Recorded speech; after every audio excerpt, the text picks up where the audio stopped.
only nervous about one mic. I don't have 2 batteries. So I believe that were too. I'm going to wait for like 5-2 and I'm going to run down and switch it.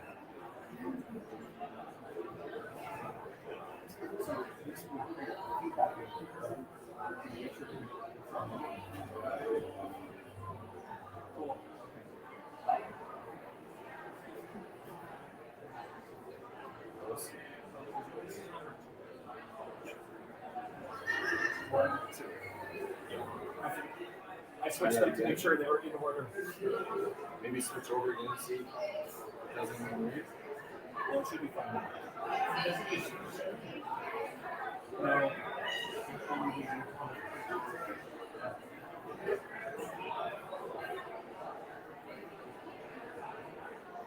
Okay. I like to leave the wall scones on so people can exit if need be. I like to dim the house lights, not off, but pretty low. Does that make sense?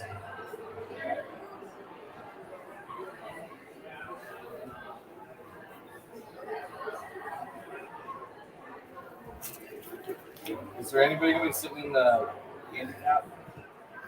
I don't know. Okay, because there's lights that I can just turn on for you.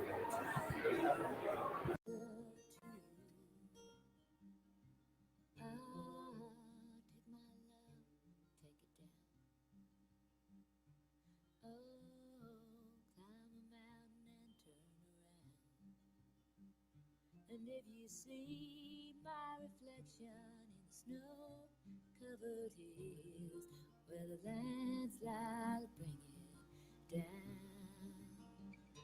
And if you see my reflection in snow-covered hills, where the landslide bring it down. It's Cowtown Showdown. Gather round. Oh, province born of fire and frost, your people rise, no dream is lost. From Lougheed's Law to the bow bright burst, sing Alberta, Alberta first. Let the trumpet call through the mountain air. Let the echo ride proud and fair. The spirit strong, the wind rehearsed. Sing together, Alberta first.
Testing 1, 2. Everyone, please get your seats. Take your seats here. We're going to get started in, well, theoretically, in less than a minute. So, folks, let's find our seats.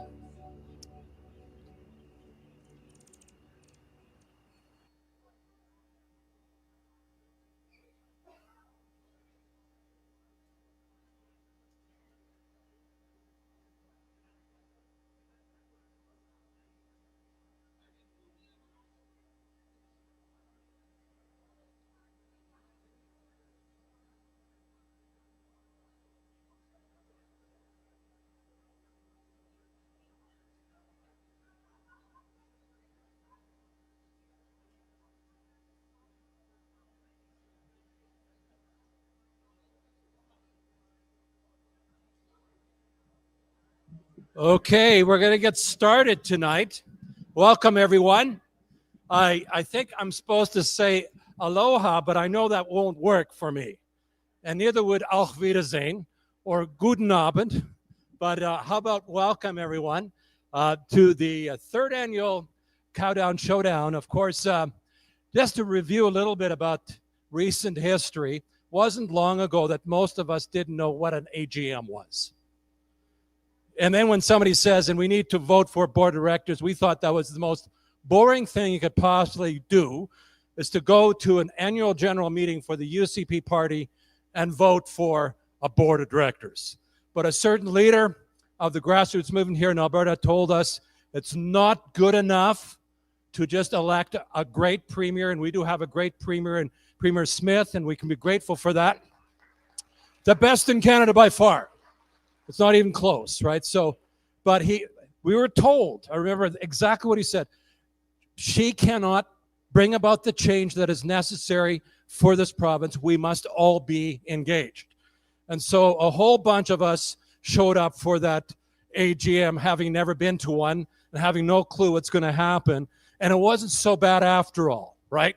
In fact, I remember at the policy plenary, a lot of people thought, this is pretty cool.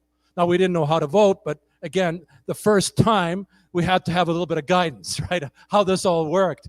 And a spark lit up in the hearts of so many people across this province and said, we can do this. This is not rocket science. This is not for the elite. This is not for the special people. The regular people of Alberta can be involved, we can be engaged, and we can make a difference. And so, we went from a couple thousand that first AGM to 3,800 in the next AGM, which, by the way, was the largest in the history of Canada up to that point. And that last year we rocked it at near 6,000 people.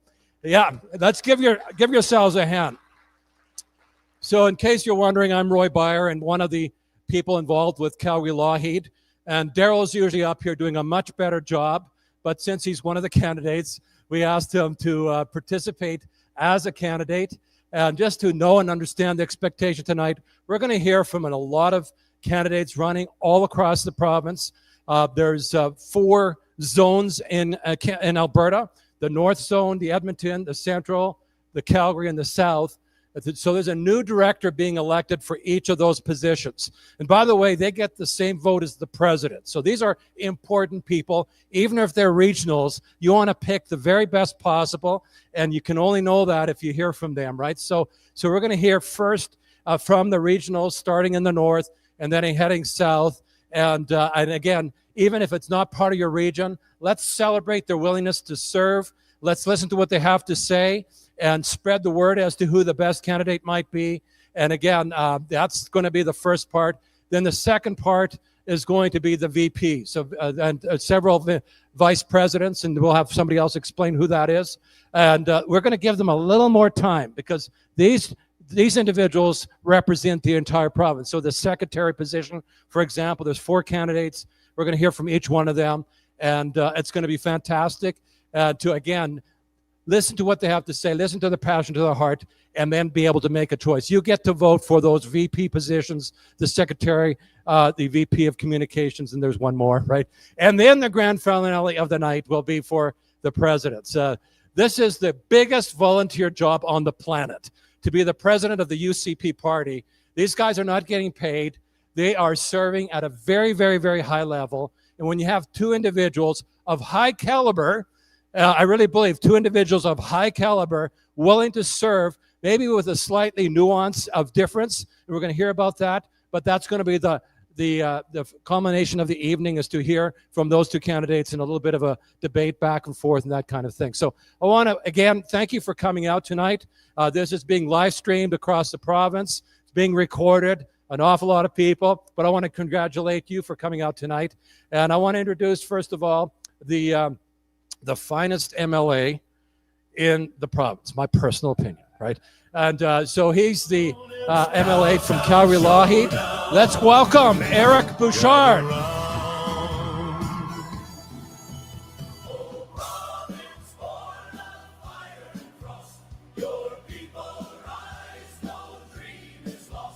From Lougheed's law to the bow bright burst, sing Alberta, Alberta first.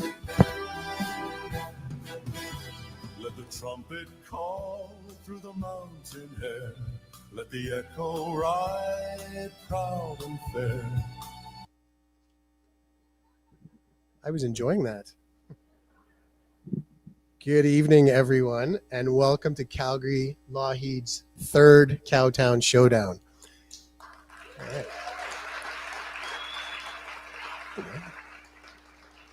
If you would have told me that even 3 years ago that I'd be standing up here, let alone having our president of Calgary Lougheed running for the president of the party, as well as the many volunteers, the many friends we've gotten to know over the last few years, I would have not believed any of it. But thank you all for coming tonight. Tonight really is about unity. It's about conservatives coming together, people of conviction, principle, and courage to strengthen our movement and to chart the course ahead.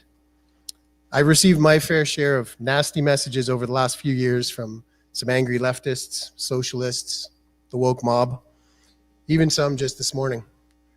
They're loud, bitter. They seem to have made outrage a full-time occupation. In my opinion, their anger stems from something deeper, though.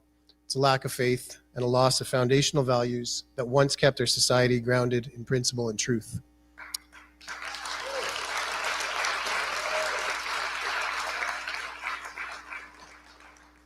When people abandon these roots, they turn to government as the answer for everything. They want the state to wave an authoritarian wand and fix what only families, communities, and individuals can truly repair. That's why now, more than any other time in Alberta's history, we need a bold return to conservative values, the values that built this province and made it strong: faith, family, free enterprise, free speech, hard work, and of course, freedom. Thank you.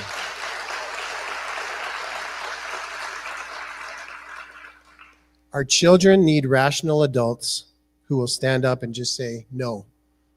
Our neighbors need to talk to each other again. Our families need to be put back together again. In Calgary Lougheed, we have a saying: we win people over one conversation at a time. And that's exactly what's happening in coffee shops, staff rooms, churches, pubs, kitchen tables, and right here in rooms like this one. By the way, I also want to thank the Glenmore Christian Academy for sharing their facility with us tonight.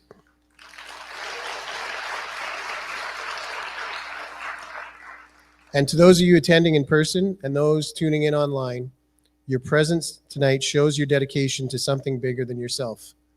You're here because you believe in holding elected officials accountable and because you want to be part of shaping Alberta's next chapter. Before we begin, I want to extend a heartfelt thank you to all the outgoing board members for their service and commitment to our party. You've helped lay the groundwork for the next generation of leadership. And to all those putting their names forward tonight, thank you for stepping up. Leadership, yes.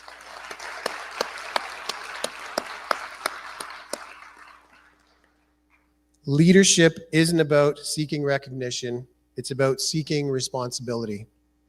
Election 2027 may feel far off, but make no mistake, the opposition has already begun their campaign. We have a lot of work ahead of us, and it starts here with unity, conviction, and action. So let's stand together, let's move forward together, and let's continue to make Alberta prosperous, strong, and free. Thanks, everyone, and have a great night. Thank you.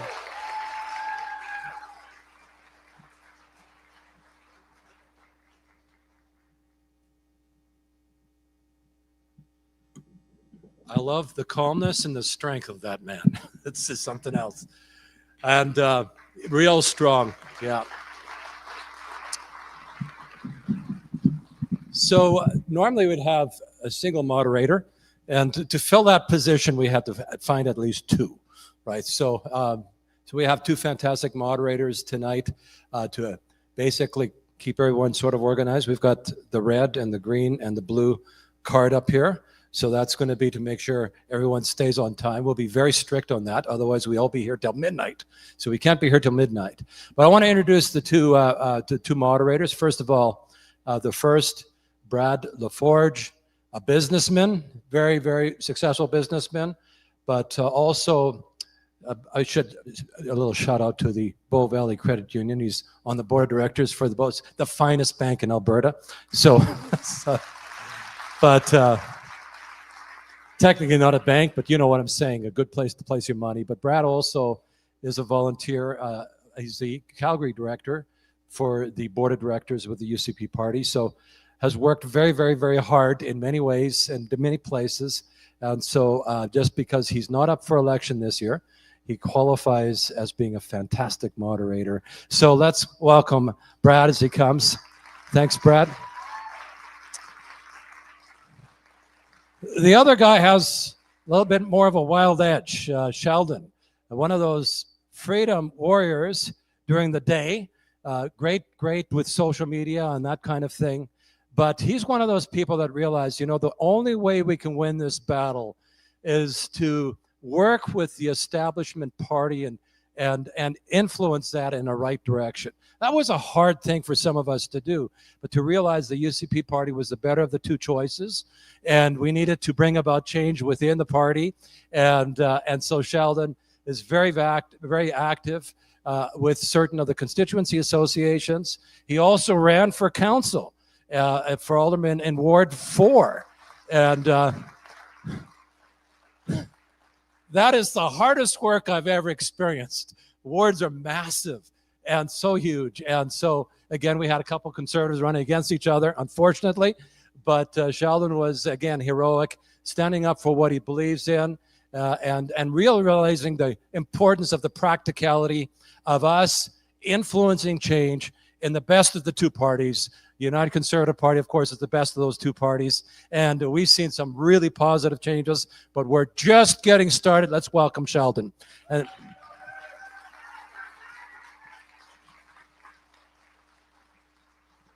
Sheldon Yakachuk. I forgot to mention the last name. It took me a long time to pronounce that name, so I had to brag about it. Thank you, Roy. As Roy said, one of two regional directors for Calgary that I share the duties with Irma Roberts. She is running again this year. We've got 26 CAs here within the city, so we each take 13. It is my pleasure to host with Sheldon tonight. He'll say a few words here shortly. Our goal is to keep the evening running smoothly and to ensure that each and every one of our candidates has an equal opportunity to share their vision and their ideas. We have 20 of 23 candidates participating, whether it be in person or by Zoom. A little bit of housekeeping. I think it might have been mentioned, but candidates for regional director will have 3 minutes to introduce themselves. We'll follow it up with some questions. Then we'll go into the executive positions, the VPs. They have 4 minutes, followed by questions, and we'll end this night with our two presidential candidates and have a really good, fulsome discussion there. It was only a year ago that I decided to run for a board position, and it's been a significant commitment and not without its challenges. It's also been incredibly rewarding. Our true strength lies in staying united in purpose and resolve. And tonight, let's focus on what brings us together and the passion that will drive us forward. Give it to Sheldon. I wanted to thank everybody for showing up today. Like Brad, I had, and everybody that's at home viewing this as well, to all the candidates. Like Brad, I was going to stand up last year for one of the director positions, and then I'd seen Brad had thrown his name in, and I thought, you know what, I'm gonna stand aside and let the better man take the position. And there's two things that I have to say about that. Is one, I was right. Brad's filled the role really well. Proud to be standing on stage and working with Brad throughout this event. And the second thing is, wow, did I dodge that bullet? Whew. No, there's a lot of work, and it's a lot of thankless jobs. I've had a lot of great conversations with members of the board. I appreciate all the candidates that are taking their time to throw their name into the ring. You know, we've got some challenges facing our province, facing our country over the next couple of years here, and we need a strong board that's passionate, strong in their convictions, and brings forward the conservative movement.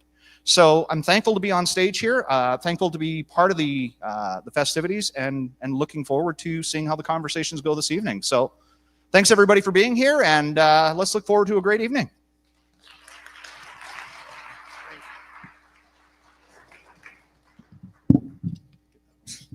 Thank you, Sheldon. One thing I want to mention, I Am Albertan table is out front, and they are donating their proceeds from this evening's sales to Calgary Lougheed to cover costs for this event. So please support them. Yes, Sheldon, that was Sheldon's one job, and he's already, he's down one. We're already behind. Okay, so I'm going to put this mic back here. We'll get these other ones going. We're going to start, work our way on regional directors from north to south. So we have two running in the north, neither of which are here. However, Sam Stanky is going to read what Vicky Cosmic-LaFrenz has prepared, and Benjamin Gill is the other candidate. And unfortunately, we don't have anything from Benjamin.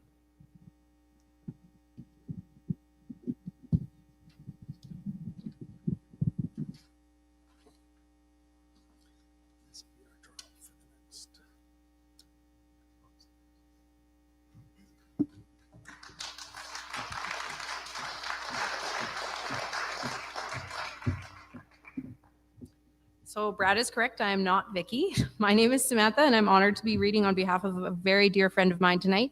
She unfortunately couldn't be here as her aunt suffered a fall and broke her elbow, so she is tending to her. She sends her sincere thanks to you for taking your time and your service and commitment to our party. Good evening, everyone. My name is Vicky Kosmak LaFriends, and I'm asking for your support to continue serving as your Northern Regional Director. Why am I running? One word: members. Almost 10 years ago, I asked, how can I help? And since then, I've been doing exactly that. I know the challenges that the North faces. I know the work ahead, and I can't wait to get us election ready. This past term, I've supported our Northern CAs with AGMs, board meetings, fundraising, policy development, nomination contests, and membership growth. With boundary changes on the horizon, I'll continue to guide founding meetings so that our association stays strong and no one gets left behind. I currently serve as the chair of the Party Candidate Selection Committee, as chair of the Policy Subcommittee, and I sit on both the AGM and Communications Committees. I've helped facilitate youth engagement across the province, served as a CA president, and put boots on the ground for our MLAs. Fundraising, door knocking, traveling the province, and meeting with members. I've lived it all. Let me be honest about something important. The role of the board and how we ensure government listens to its members. Our party is built by grassroots conservatives. We are not a top-down organization. Members have levers, advocacy, influence at the board table, and yes, if ever needed, a 2/3 requirement for a special general meeting. Few will say that out loud, but those protections matter. They keep our leadership accountable and our movement true to its conservative principles. I'm committed to integrity, respecting different opinions, and building unity. Not by pretending disagreements don't exist, but by working through them. My family and I live in Fort McMurray. We are proud, lifelong conservatives. I've run a consulting business for over 20 years with a Bachelor of Commerce and an MBA specializing in finance and marketing. I bring real-world experience, governance knowledge, and communication skills to this role, and I do it because I care. I care about our members, I care about our northern communities, and I care about the future of this party. The North deserves strong representation. Your voices matter, and I'll fight to make sure they're heard at the board table.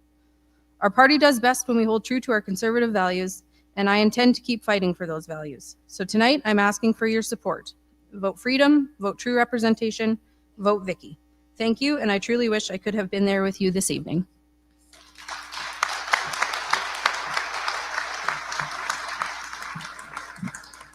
Thank you, Sam. As I mentioned, Benjamin, we don't have anything, so we'll just move straight into Edmonton Regional Directors. We have 4 running up there. We have Jaspreet Sagu. We have not received anything from him, but the other 3 are attending via Zoom: Andre Grandin, Abigail Johnson, and Rick Mallet. We're going to do a quick draw of numbers to see what order they will speak in. And go from there, Sheldon. So the first one is for Andre. Andre will speak number 2. Abigail will speak number 1. And Rick will speak third. For us over there. Andre will speak number 2. Abigail will speak number 1. And Rick will speak third. For us over there. Andre will speak number 2. Abigail will speak number 1. And Rick. Andre will speak number 2. Abigail will speak.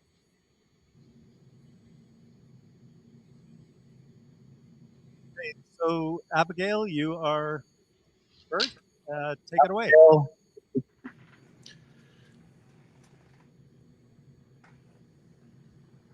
So Abigail, you are first. Take it away.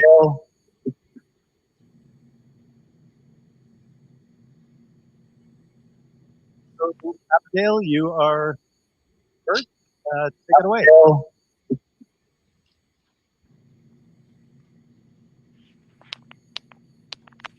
Abigail, you are.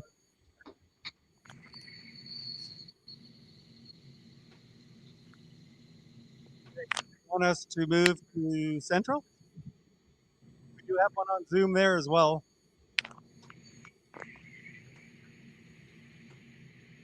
Okay, we'll move on to Central.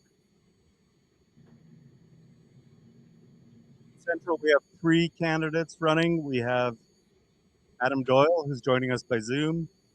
We have Albert Beal, who's in attendance, and Brian Gulka. If we could have Brian and Al join us on stage. So we need 1 and 2 out. We need number 4.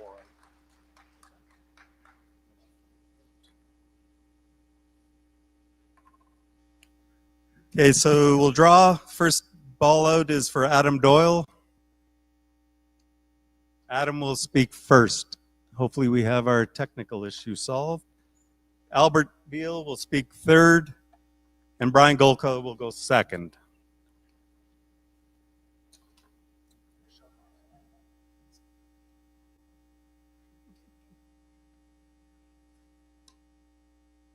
How are we doing upstairs?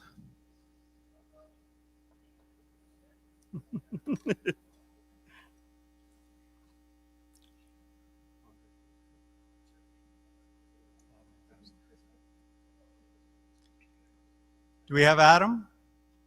No, he's giving us the throat cut. So let's go with our second speaker. Let's get Albert. Oh, sorry, Brian. Brian?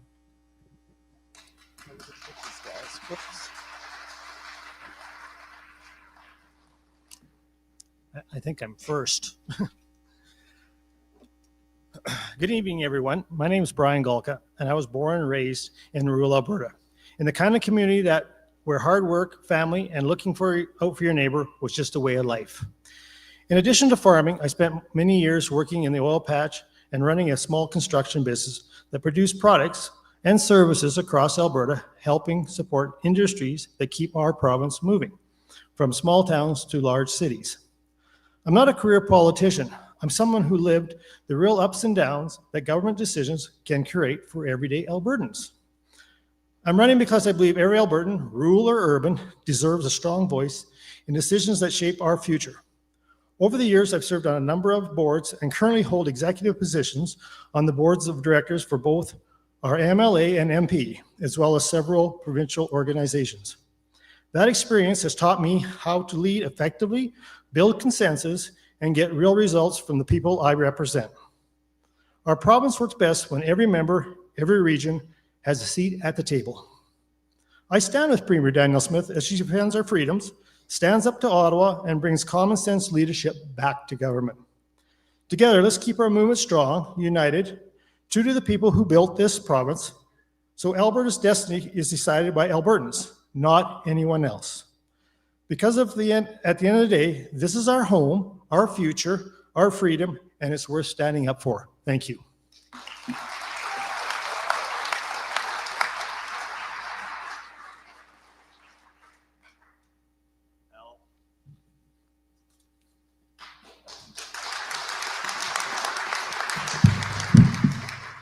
Thank you.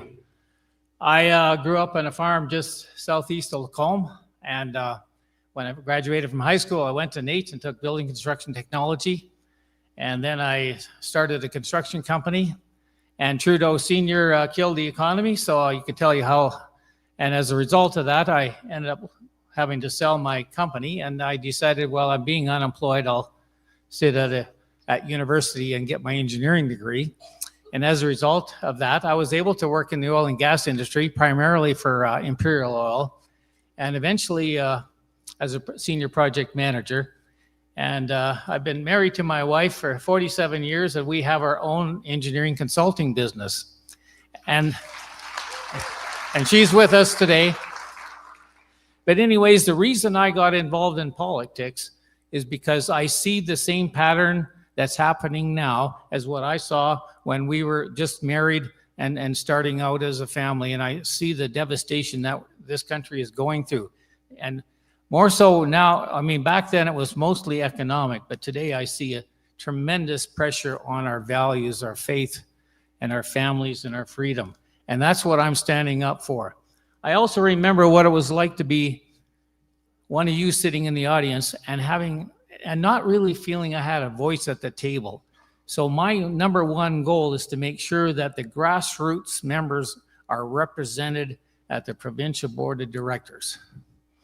And so the provincial board of directors, our next year or so, is we're going to have 89 nominations. And I want to make sure that all our 89 nominations are fair, transparent, and we honor the wishes of our grassroots members, and we don't turn over those at the provincial board level.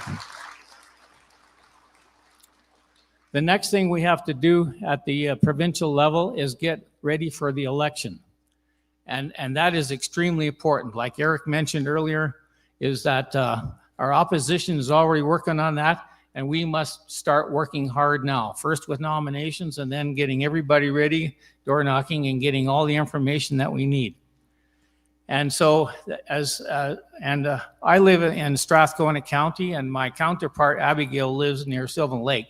So I can work really well with her and cover the whole territory. The other thing is, lost my train of thought here, but anyways. So it's really important. I feel that the last 2 years have prepared me for the challenges that we're going to face in the next 2 years, because we're going to have some really challenging times in the next 2 years to win the next election and try to keep our party united, because we've got to work and stay united to keep Alberta strong and free. Thank you.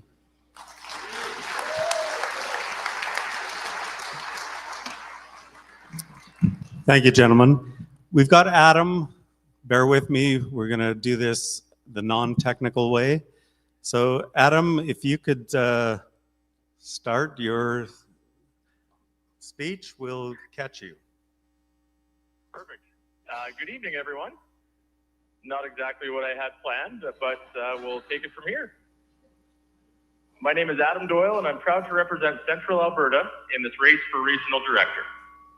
I was born and raised right here in Alberta, and my wife and I are now raising our family in the same community we both grew up in. I've spent my career building businesses, leading teams, and working with people across the province.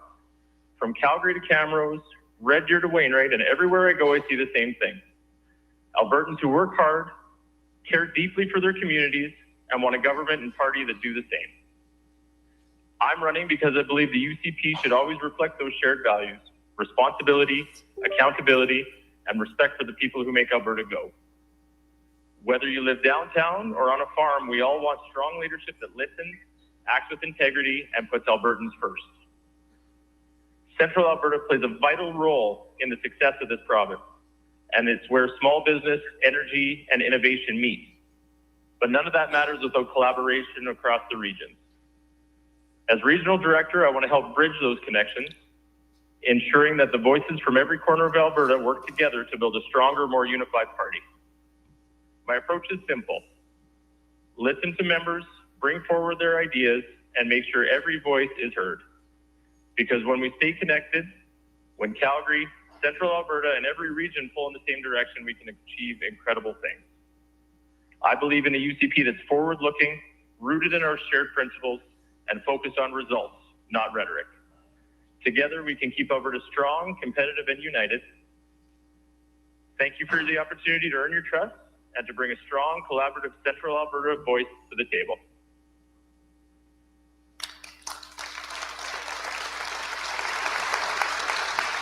Thank you, Adam. Please stay on the line. Sheldon, we've got a question here for the Central Regional Directors. Guys, can we get the mic turned on? One of the Number 7. There we go. Got it. Okay, so what are we going to get? We're going to get, oh, Adam's still on the line, so why don't we get him the first question. Adam, can you hear me? I can, yeah, you bet. Adam, can you hear me? I can, yes. Okay, perfect. So what specific challenges do you see in your regions? I think that the challenges are a little different in our region just because we do have a strong group that looks after the UCP or the conservative movement quite well. I think our challenge is going to be to keep our eye on the ball, really, and not get, too tied up in having that piece for us all the time. And I think that, really connecting with the younger voters is going to be a big part of what we need to do in our area, just because our voter turnout with the younger folks is, in the in the regional and the just in our local last election was a little bit lower with the kids or with the younger people than it has been with the older folks. So I think that trying to engage young voters and get the voting participation up is going to be pretty important. Perfect. All right, we're going to move on to our second speaker and ask the same question. So that's going to be you, Brian. What specific challenges do you see in the region? And how would you address them? So the biggest challenge we have actually in Alberta is the rural-urban divide that we have. Everybody talks about the east-west divide, but we really have an urban-rural divide. And we're very strong in our area. I think our MLA got 84% of the vote in our area. And so our problem is how do we engage the city people with the rural people? And one way could be maybe we should do more events with our constituencies in the cities, and vice versa, have the constituent associations come out to our areas. That's just one of the reasons, or one of the things that would probably work. Thank you.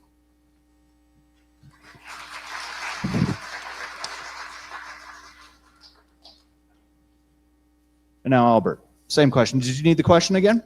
Yep. Okay, so what specific challenges do you see in your region, and what would you do to address them? The way I see our biggest challenges that I feel in our region as Central Alberta, we probably our values are being attacked by Ottawa, and then sometimes I think we as people in Central Alberta feel that the Conservative Party doesn't really stand up strong enough for our values and is bending too much to the left, and so we got to make sure that we maintain our strong values and that the UCP party does stay strong to its values and that we support our Central Alberta people, because Ottawa is doing a really good job in attacking agriculture and the oil industry, and those are the two main areas our industries in Central Alberta, and especially our values and especially for our freedoms, because that's what we really, really believe in. Thanks.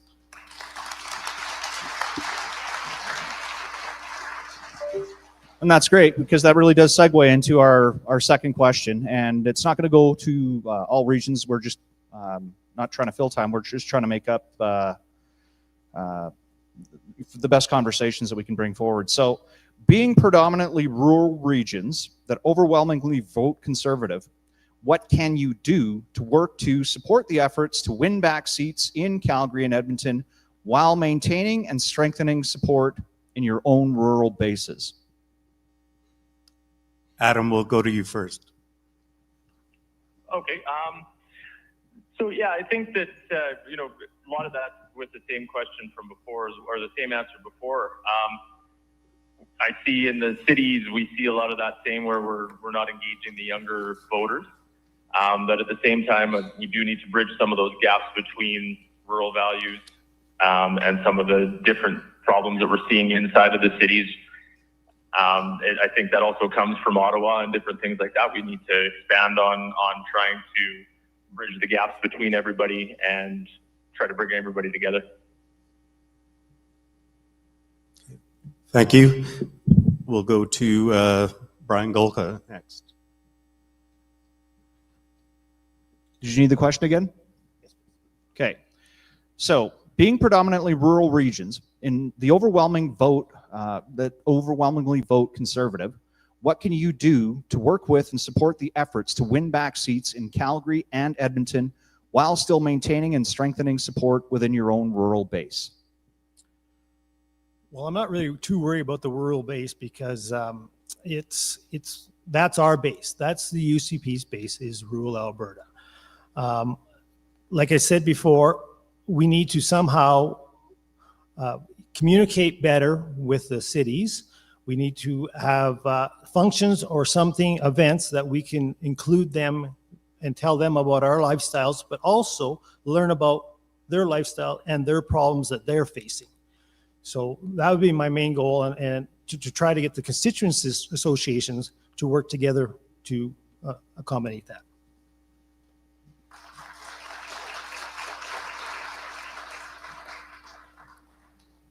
Rural Alberta and Central Alberta, we have the same issues that our urban counterparts have. basically affordability, healthcare, education, and one area that we really that's a slightly different is policing.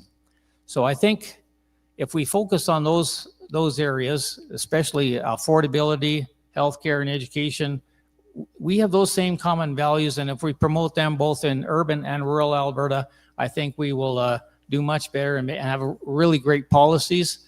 And that's how we're going to have to win the next election, because those are the issues that all Albertans are facing. Thank you. Thank you, gentlemen, for all your insight. And I think we're in good hands, whichever way this goes. So appreciate you being here. Adam, I'll let you go. We will come back to Edmonton. Roy's working on 4 phones I'll have to hold. But we will jump straight to Calgary. We've got 2 candidates running. Irma Roberts is the incumbent, and Richard Asselin, who I just met last Thursday at Calgary Bow, has also put his name forward. So we'll let them draw their own ping pong balls. See who goes first.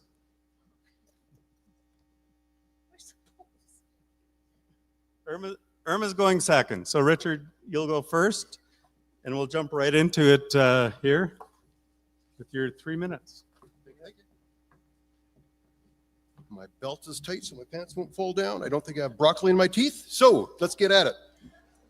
Good evening, fellow Conservatives. My name is Richard Asselin. Yes, I'm running for Calgary Director position. Quick introductory notes. Married 31 years, 5 kids, been living in Mackenzie Lake since 1997.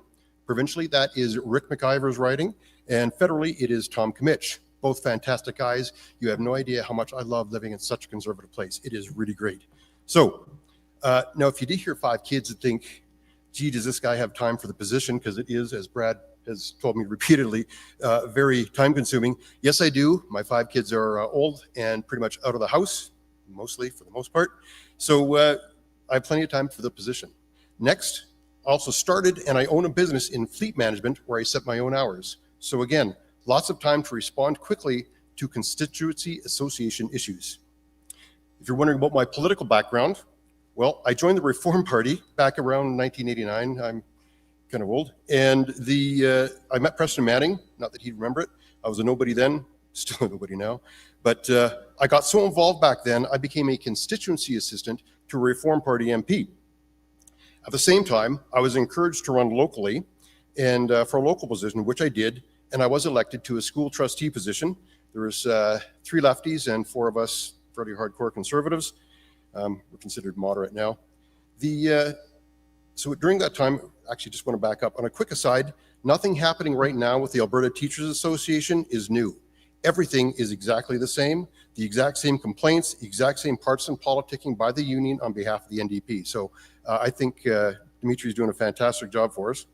But now, since that time, I've been involved in local, provincial, and federal campaigns in both Alberta and in BC. There we go on that. That's my background. Now let's move forward. First off, I want to state the director position is not a policy-oriented position, it's a support position.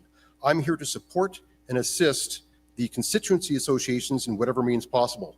What do I want to accomplish? Well, this is gross, but out of 26 Calgary constituencies, only 11 are UCP, 15 are NDP. This absolutely disgusts me. So, number 1, and it should disgust you too, thank you. Number 1, let's support existing UCP constituencies with MLAs, with UCP MLAs, particularly those with ministers where they're being targeted for recall, like Dimitri here in Calgary Bow. I was at their AGM last week. Number 2, like it or not, this is actually kind of funny, Calgary's motto is Blue Sky City, whether you like it or not. I don't think Jody Gondek meant it this way, but let's hope those Calgary ridings, which are that currently NDP orange, let's get them back to UCP blue. Okay, so Blue Sky City means Calgary UCP blue. Thank you. So I do believe Alberta is worth fighting for. Our values are worth defending. Our party is worth strengthening. So I'm not here to impose, I'm here to contribute. And I'm ready to work with every member of this party to make sure we're ready for what comes next. Some people are confused these days about what or who they are. Let me be clear, I identify as a conservative and as an Albertan. I'm proud of that.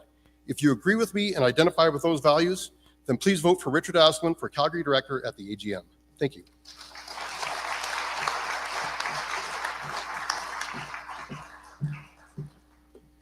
Well, good evening and thank you for coming. I have very sweet memories being here tonight. The last time I was on the stage, my youngest son was in grade 9, and I was talking to the grade 9 students about their trip to Mexico and the fundraising efforts. That evening he came home and he said, "You've got an accent." And I'm like, "Yeah, sure. I have an accent and it's not going anywhere." I just came back from South Africa where I went to see family. It's always hard when I leave my mom behind, and then I'm thinking, it's like, why did I do it? I choose to come to Canada because I wanted to have a better future for my kids, and I also wanted to feel safe. But the Canada that I've moved to many years ago is not the Canada of today. I don't have to tell you about Trudeau and Carney and the NDP and what they have done to this province. Alberta is my life stand. I'm not moving again. So we have to keep this province conservative. We cannot afford another NDP win. So how do we do that? We have to stay unified. We have to support Premier Daniel Smith. We have to support our MLAs and stop focusing on what is dividing us. When I practiced litigation, I used to tell my clients, you cannot get everything you're asking for. That only happens on American TV programs like Law and Order. It doesn't happen in real life, and it doesn't happen in politics. Divided, we weaken. United, we win. Here in Calgary, we have conservatives all over the spectrum. Let's focus on what unites us. The success of 7 CAs working together to do a Stampede breakfast where thousands of people showed up shows that it's possible for CAs in Calgary to come together.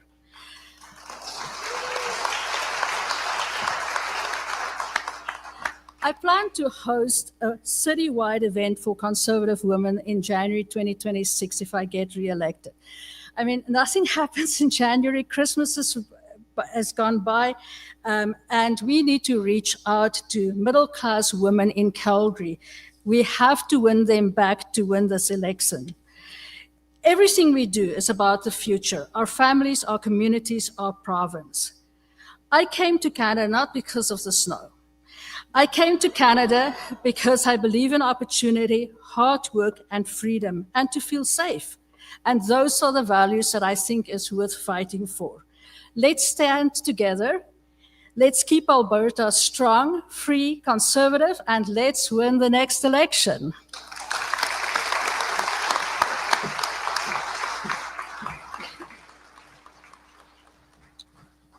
Okay, so we have one question that we're going to be asking to both of you. So in the last provincial election, this was already somewhat mentioned, Alberta came within just 3,700 votes of an NDP government. Over 105,000 voters in Calgary didn't turn out, resulting in our party's supermajority of 23 out of 26 Calgary seats in 2019 being reduced to a minority, with only 12 UCP seats versus 14 for the NDP. Given the current turbulence in Alberta's political landscape, what is your plan to work with the 26 Calgary CAs to rebuild support and to win back Calgary as a majority stronghold for the UCP? We'll take you first, Richard. What a great question. Yeah, so number one is working with historically, working with provincial and federal constituencies in the past. Some are very strong, some are very weak. And we need to focus on assisting the existing ones like Dimitri, where he's facing recall. I think he only won by less than 1,000 votes last time. And when a recall, that's rather just to support them. But we also need to support, and as a director, need to support building up those constituencies where they don't have a huge support base or they don't have a large executive that can build on that. So I would like to focus on helping the weaker ones, number one, and then number two is focusing on getting the message out that the NDP doesn't actually help working class people. Prosperity, capitalism, freedom, that is what helps build companies, which helps build people and employees. Thanks. So Irma, same question. Did you need me to read it again? No, I'm okay. Okay. Thanks. I really believe in the value of CAs. We need to continue to support them and give them the tools to be election ready. We have done a lot, and the board have done a lot of training sessions in the past year. I also believe we really have to do outreach to communities where we need to win the vote back. And that is, as I have said, a lot of women who's concerned and they don't hear enough about healthcare from our MLAs, about education. We need to get those people back to vote for the UCP. And that's why I want to do specific events for women and work with CAs to do that. I also want CAs to work more together, because if we are united, we can win. And I want to have less division on specific CAs. We've been working hard this year where there's CAs where people just don't get along. We need to focus again on what can get us elected and what is not going to help us in the way. So yes, that's what my plan is for Calgary, to continue what I have been doing, to reach out. We had a great event in the Northeast where we had lots of people coming up, and that's what I would like to continue to do. Thank you.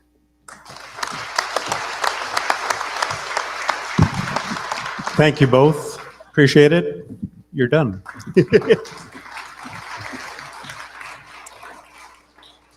Still holding on, Edmonton? We'll go south.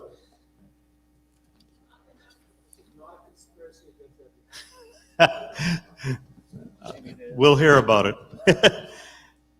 So in the south, we have two people running for one position. Trudy Corbett is not standing for election, so we have two new people. Ed Vandenberg did not submit anything, so we haven't heard. But we do have Jody Gateman here. So Jody, please come up and introduce yourself.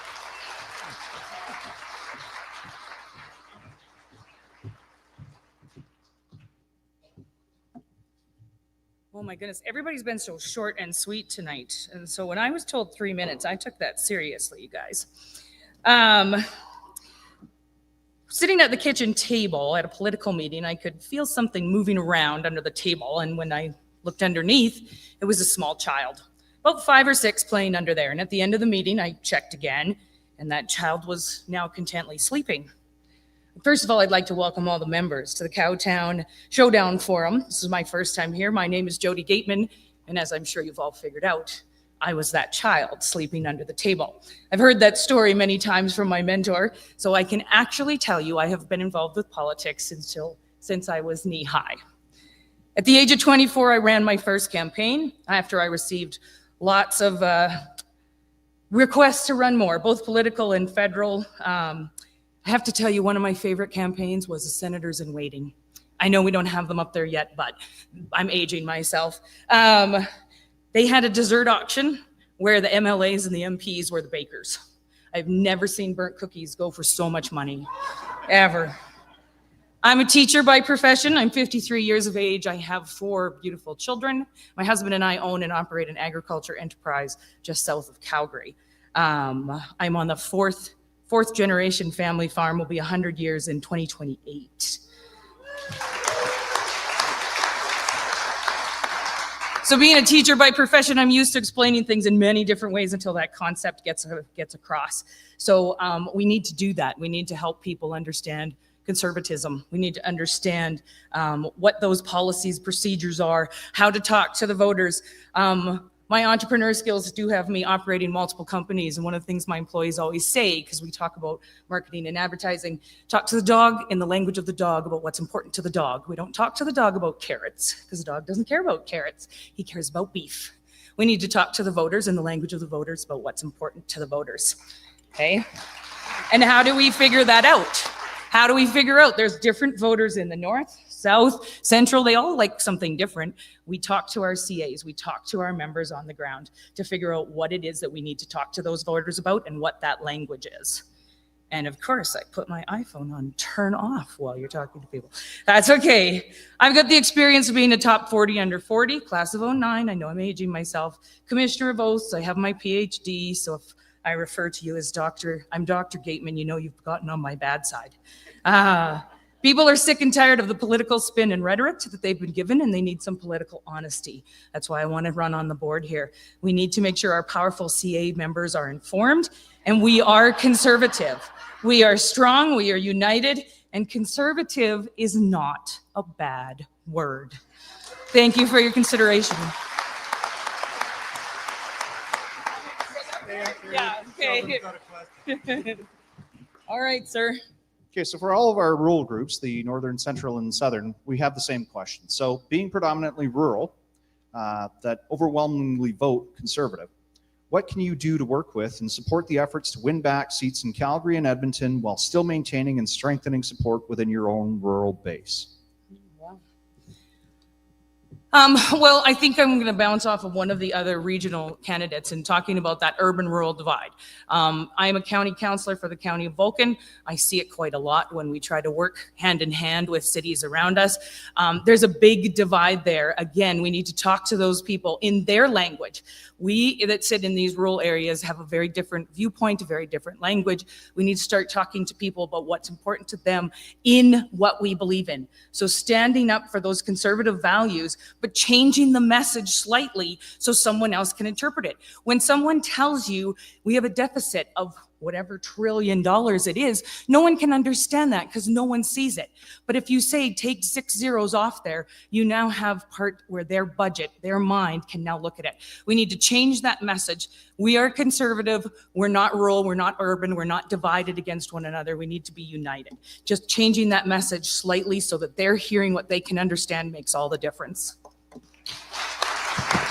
That's it. Thank you, sir.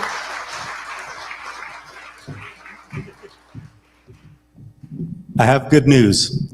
Edmonton has been restored. Sheldon, tell me the order again. Perfect.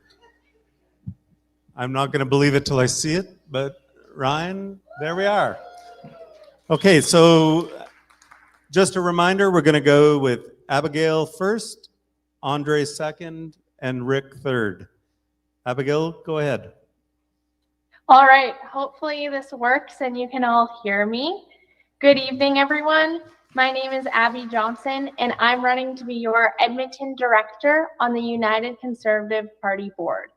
I grew up on a farm in central Alberta where I learned early the value of hard work and responsibility. I was always involved in my community, from volunteering at church to being an active member of 4-H. In my local 4-H club, I had the privilege of serving as secretary and president, and later I served as district president. Through those experiences, I gained valuable board and leadership experience, learning how to run an effective meeting, follow proper procedure, and make sure every voice is heard. That same drive carried into my education. I graduated high school at 16 and went on to earn my business diploma with a concentration in entrepreneurship and small business from Red Deer Polytechnic at the age of 18. During my time there, I served as vice president of the founding Conservative Club, helping create a space for students to connect over ideas, engage in discussion, and stand confidently for conservative values on campus. After that, I spent a year abroad studying at Bible school, where I earned a certificate in Christian life and service. That experience deepened my belief that leadership is truly about service, about using your time and energy to make a meaningful difference in the lives of others. Now, I live in Edmonton, a city I'm proud to call home.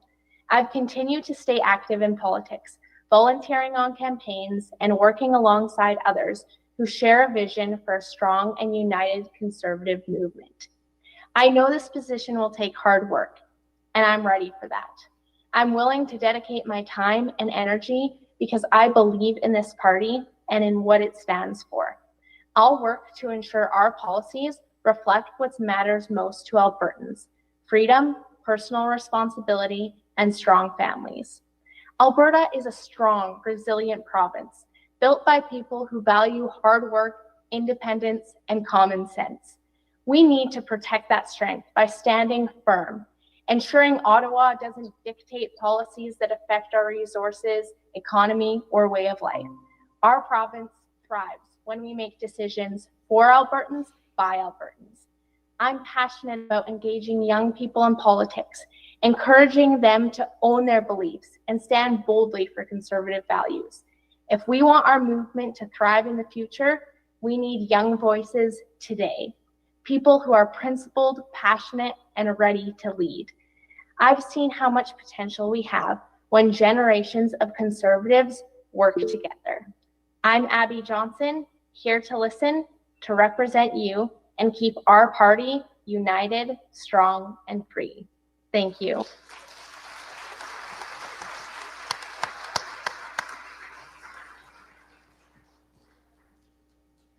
And now we're going to go to Andre.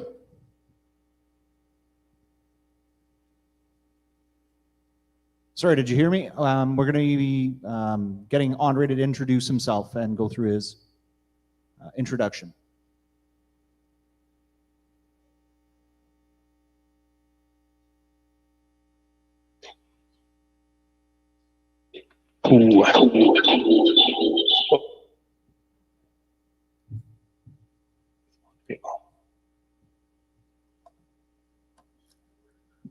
Andre is there.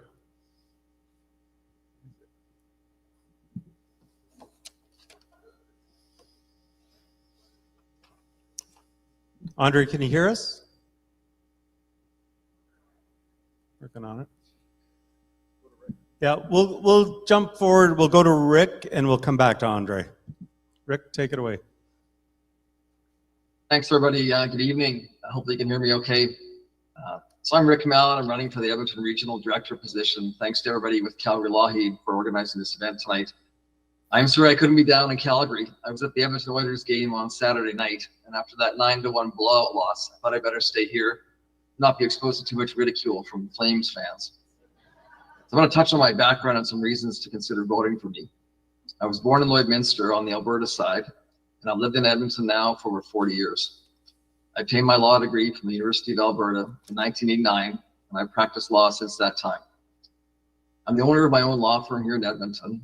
It's primarily a litigation firm. We focus on class actions, personal injury, medical malpractice, corporate commercial litigation, and some wills and estates work. I work at the firm with my incredible wife, Christine. She's our office manager. We've been married for almost 35 years. We have 3 amazing children. Our oldest son has a music degree from MacEwan University. Our middle son is an officer in the Air Force. And our incredible baby daughter, not so baby anymore, is in grade 12. So why vote for me? I've been a conservative supporter for decades now, and I have experience serving on boards, including currently as the Vice President Policy and Governance with St. Joseph's College at the University of Alberta. I understand the importance of a board that functions well and efficiently and is responsive to the needs of the membership. I learned long ago that being on a board or in any type of leadership position requires that a person listen carefully to the concerns of its members and be responsive in real and concrete ways. In Edmonton, we need to continue the hard work that is ongoing to elect MLAs in the next provincial election. This is very much boots on the ground, hard work, selling memberships, fundraising, and helping each CA with the unique needs in their area. I think we as a board would need to listen to each CA to identify what is working and what's not, figure out what their challenges are, and then work hard on addressing those issues and the steps going forward.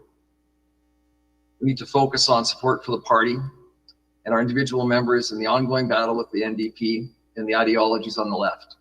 The legislature is in session now in Edmonton, and the difference in vision for our province is clear. We need as a board to continue to support policies that support families as the building block of our society. We need to elect a strong majority to resist efforts to limit freedom of speech and thought. And as the owner of a small business, I understand the pressures and challenges faced by many in this room, and the need for Albertans to support policies that keep as much of our hard-earned money as possible. And I understand the need for freedom and protection of our rights. In short, I believe I have the background and the experience to be able to serve effectively on the board as we head into the next election cycle. And I plan to continue to work hard on keeping Alberta such a beautiful place to be and raise a family. Thank you.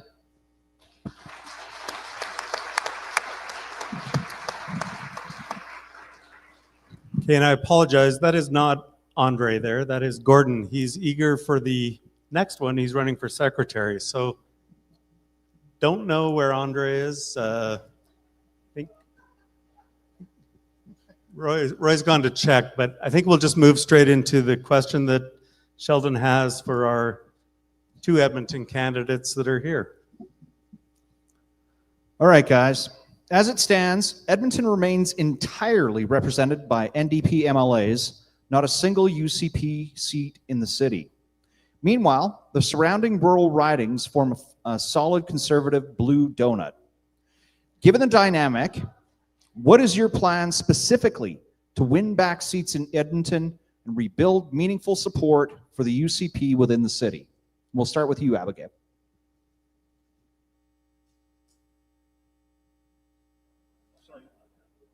The MLAs in the next election winning. And so what we need to do is really focus on the constituencies that we have a chance at. There are a few that we were really close at winning last election. And so we really need to focus in on those constituencies, get to the doors, get out the vote, and really get those people voting for our MLAs to get them in. And with the constituencies surrounding us that do have a conservative MLA, really helping to utilize that support. I know there's strong constituency associations that are willing to give some of the more struggling associations some money, so we can use that support and hopefully getting some of those conservative MLAs to come out and help and support. And yeah, just really focusing in on those constituencies that we have a chance on. Great job. And now for yourself, Rick, did you need the question again? Sorry, that for me, it's hard to hear. Sorry about that. I'm happy to kind of just jump in on it. Yeah, there are a number of constituencies I think that we can win here. Probably 7 or 8, are realistic, both north and south in Edmonton. I think in terms of boots on the ground planning, what we need to do is really connect with community leaders in the constituencies. They have a lot of influence there. So I think we'd start with that, trying to connect with them at different events, community leagues, those kinds of events. I remember it's years ago now, but you might remember Stephen Mandel was our mayor here in Edmonton quite a long time ago. And he came from far behind, was not well recognized, and managed to beat the incumbent. And he did it by being at every event. He was at every small event, every large event, until you couldn't ignore him. And he was there, and he was honest, and he communicated well, and he just kind of told it like it is. So I think, in terms of that, that's what we're going to have to do. It's going to be a lot of work, but I think we focus in on those 7 or 8 constituencies and really work hard on that. We've got a very good chance.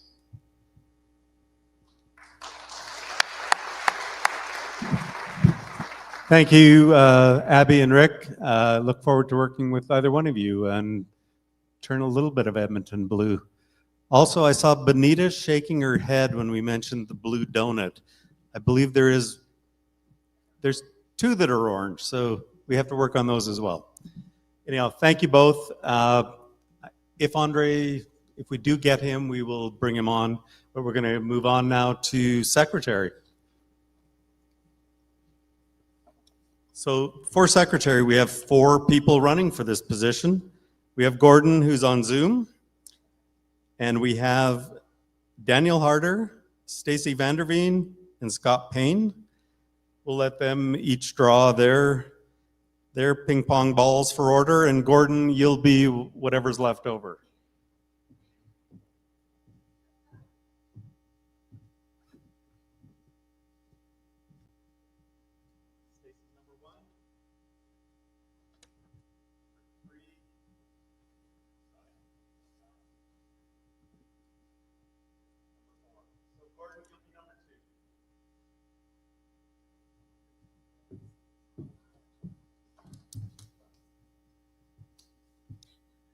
Good evening, everyone. It's great to see so many fellow Conservatives out on a Monday night. My name is Stacey Vanderveen. Let me tell you a little bit about myself and why I am running for Secretary for the UCP Board of Directors. First, the personal things. I'm a proud Albertan. I live in the small town of Langdon, 20 minutes east of Calgary. I've been with my wonderful husband, Sean, for 20 years, and we have 3 great kids. We are entering into the teenage phase, so all kinds of new horizons there with them. My kids go to an independent faith-based school. These smaller parent-run schools require a significant amount of volunteer contribution. It's a beautiful community. I'm so grateful to send my kids there every day, and I spend a lot of time volunteering there. Together, Sean and I run our business, V3 Engineering Inc. He's the engineer. I do all the finance stuff. We started 4 years ago and have enjoyed significant growth, so we're thankful for this, and that takes up quite a bit of my time as well. I graduated this past April from Queen's University, based in Kingston, Ontario, completing a degree of Bachelor of Health Sciences. I've always loved people and medicine, and there's a huge lack of conservative voices in the medical world. So completing this degree gives me the education to interact in this sphere in an informed manner. My roots are in family values, community spirit. I am a team player, and I bring a fresh perspective and practical mindset to everything I do. Second, my political experience. I began door knocking with Chantal DeYoung, the MLA for my constituency, in 2022 during her nomination. She secured the nomination, and when it came time for the election in 2023, I served as her campaign manager. Chestermere Strathmore is a conservative stronghold, so our goal wasn't just to win, but to win big. And we did, with nearly 70% of the vote. Chantal and I were able to assemble a dynamic and committed group of volunteers to win a decisive victory for the UCP. Since then, I've volunteered as director on the Chestermere Strathmore Constituency Association, building strong local connections and ensuring the voice of the grassroots is heard and uplifted. Finally, a bit about what I believe in and how I would love to operate as secretary. I believe in a united conservative movement. I enjoy speaking with and listening to Albertans of all different sorts, of all different backgrounds and beliefs. Only by talking to each other and appreciating each other's differences can we as Conservatives pull together and be ready to take on Nenshi and the NDP in 2027. I stand firmly behind Premier Danielle Smith's vision for a prosperous Alberta. As Secretary, I want to do everything I can to support Premier Smith and make sure she and our UCP are election ready. I'm running to represent the grassroots. I'm running to ensure our board reflects the values and priorities of our members and not special interests, not internal agendas. The next election, it's going to be tough, and a Nenshi-led government would be an absolute disaster. At the AGM, please vote Stacey Vanderveen. Thanks.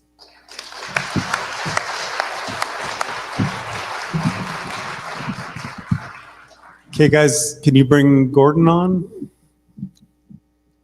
Perfect. Gordon, go ahead.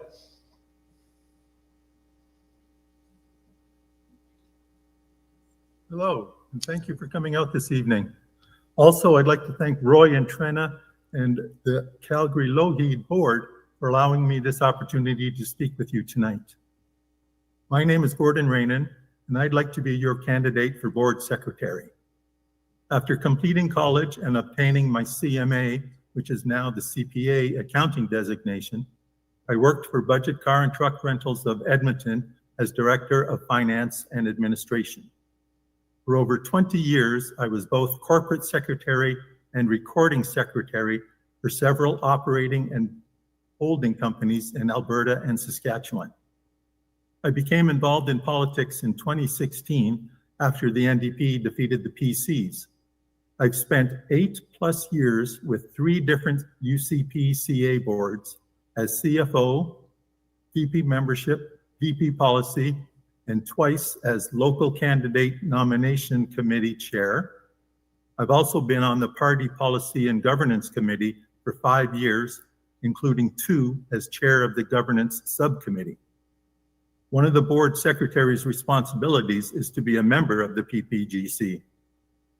Having retired in early 2024, I will have plenty of time to devote to the extensive duties of being the board secretary. I'm confident that my education, working career, 9-year UCP volunteer history, and time available to me will suit me well in my efforts as board secretary to continue to make the UCP Alberta's government. I'm asking for your vote as UCP Board Secretary. Thank you. Thank you, Gordon. Daniel?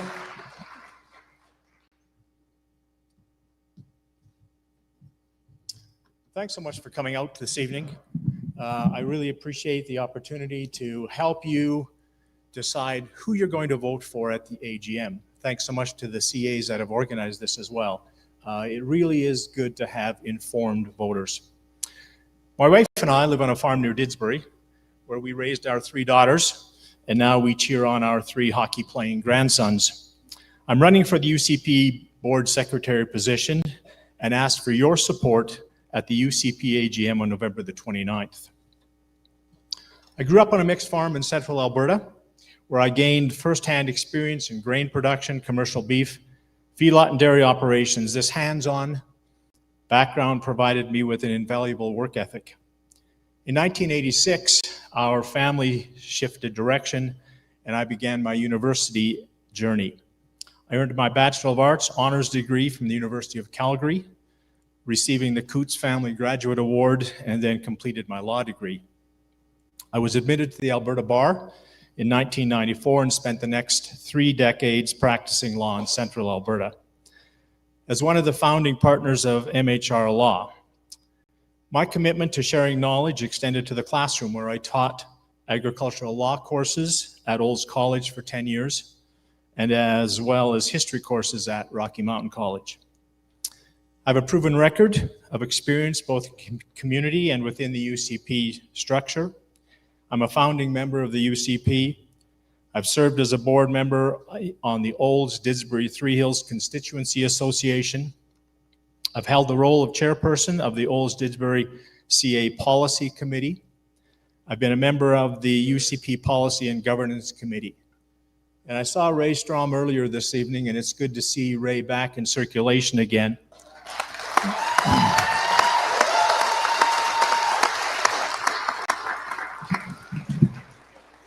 Yeah, I agree wholeheartedly. Ray has done a remarkable job of quarterbacking this Policy and Governance Committee for quite some time now. And I've had the privilege of working with him. It's an extremely demanding process where the committee gathers all of the policy and governance submissions that you have provided. They then work through those to confirm that they actually comply with the principles and the governance documents that are the UCP governance documents. In that process, I began to realize the diversity of our party. And you've heard a number of individuals tonight talk about that diversity. The North-South, the rural-urban, the business versus individuals. And we could go on and on with respect to the diversity that exists. We've also heard a number of speakers talk about how that diversity can be addressed, how we need to be unified. And several speakers have already talked about the necessity of communication.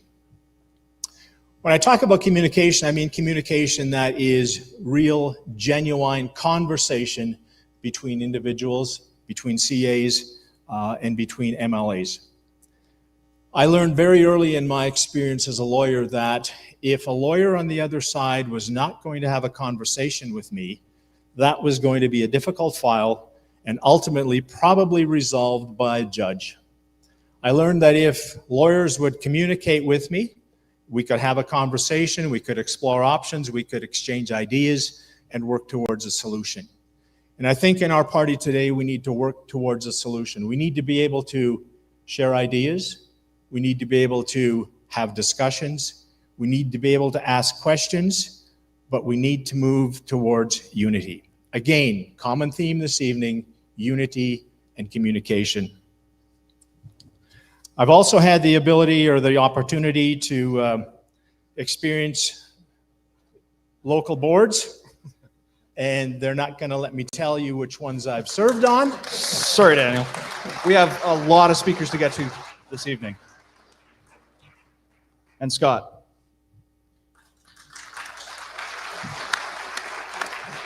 Good evening, everybody. Thank you for coming. I am courting the sympathy vote, so if anybody's here a sympathy voter, please vote for Scott Payne.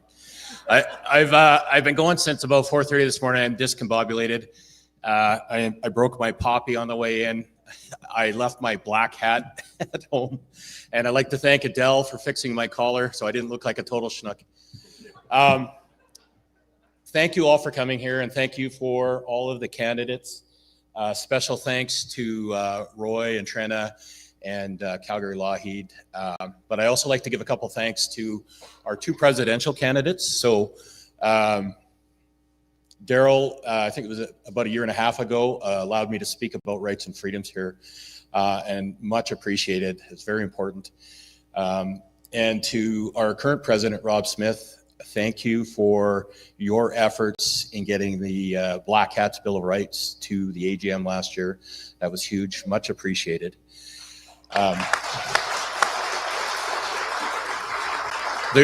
There's so many people behind the scenes doing everything from knocking on doors and making the phone calls, printing stuff up, and making policy and governance. And I think we have a great party, and that party is its members.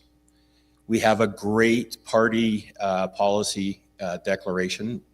I encourage everybody to read it. There's about 58 sections to it. Great policy that should become law. So keep it up. Much appreciated. There are tough times ahead. The world changed, I think, on April 28th. We figured out we're probably not going to see a conservative government again. If we do, it's going to be a government that probably won't be able to do much of anything. We are spending ourselves into debt federally. We have Bill C2, open your mail, Bill C8, kick you off the internet, not just X or Facebook, but banking. Amazon, can you imagine that? Bill C9, maybe throw you in jail for doing memes, just like the UK. So I'm here for unity, for sure, to fight that orange enemy, but our biggest enemy is the Liberal Party of Canada and what they're doing. So if I get enough votes for secretary, I will talk about the elephants in the room, as ugly as they are, because it is important. If we, as John Carpay said, see that bills C2, C8, C9 get passed, he said, we will have a police state by Christmas. And this is the elephant in the room that this party and the Smith government need to deal with. And we've got a perfect storm coming up in the next 2 weeks. If you're a political junkie, I know you're high on crack right now. But it's going to keep coming. It's important stuff. So thanks to everybody for everything, and especially to the boards who supported us the last time. Thank you. God bless you.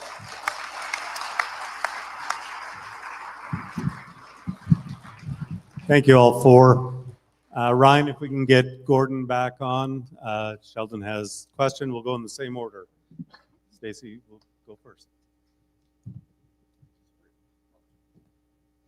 So questions for the secretaries, candidates, is looking ahead to the 2027 provincial election, what do you anticipate will be the biggest challenges facing this role specifically, and how do you plan to address them?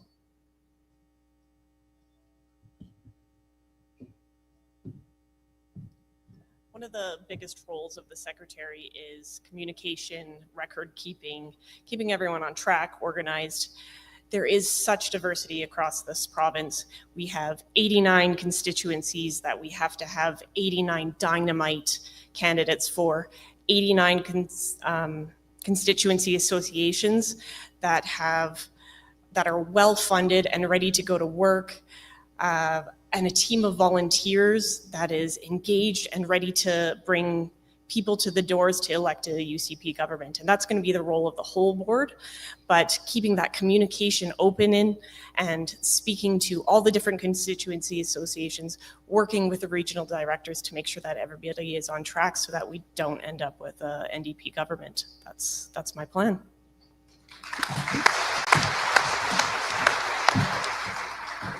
Gordon, you're next.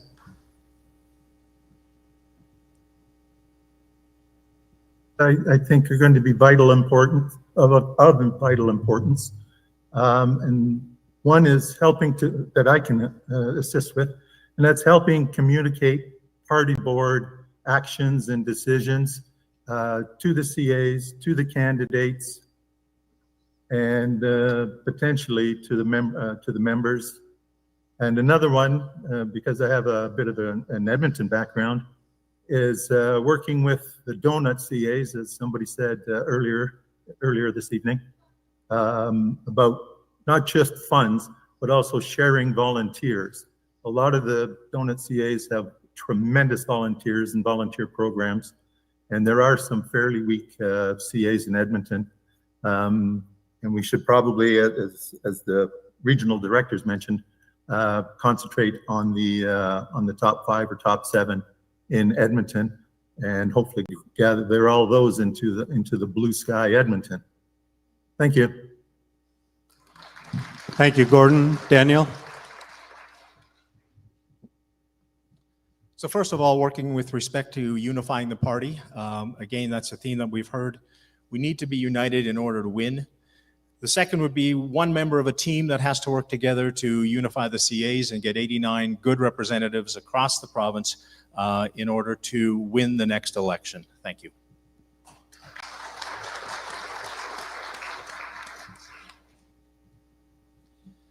There will be lots of issues that will come up, and we will have to work as a team.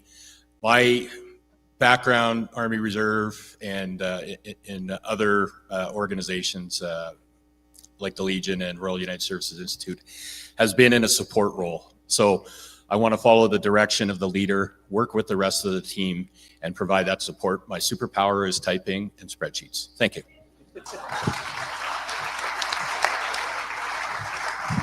Thank you to all 4 candidates.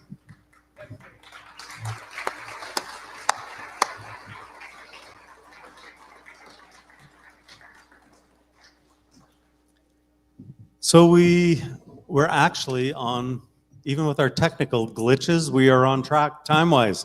Our next group will be the Vice President of Fundraising. Both candidates are here. So I'd invite Darby Ray Crouch and Helen Holder up to the stage.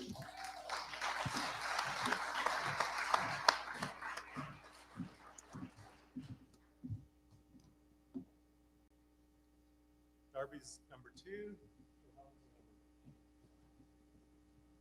Go ahead, Helen.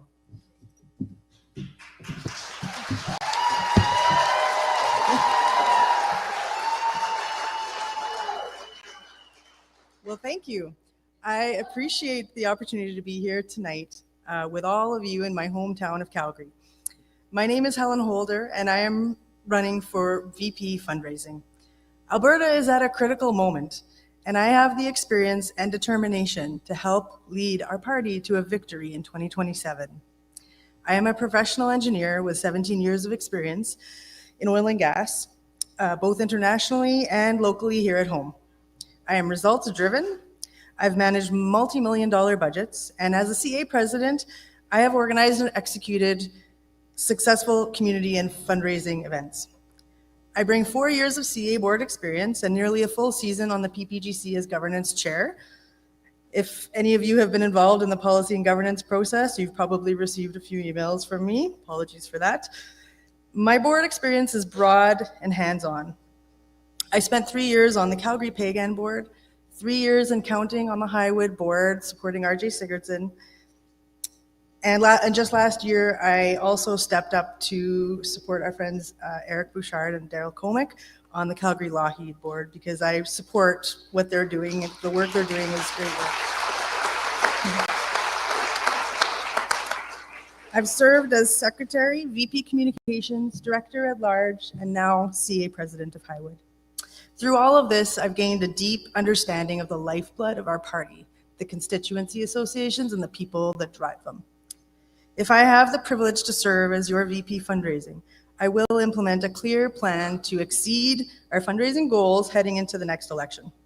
My plan ensures that all 89 CAs will have the tools and the training that they need so that every VP Fundraising can hit the ground running.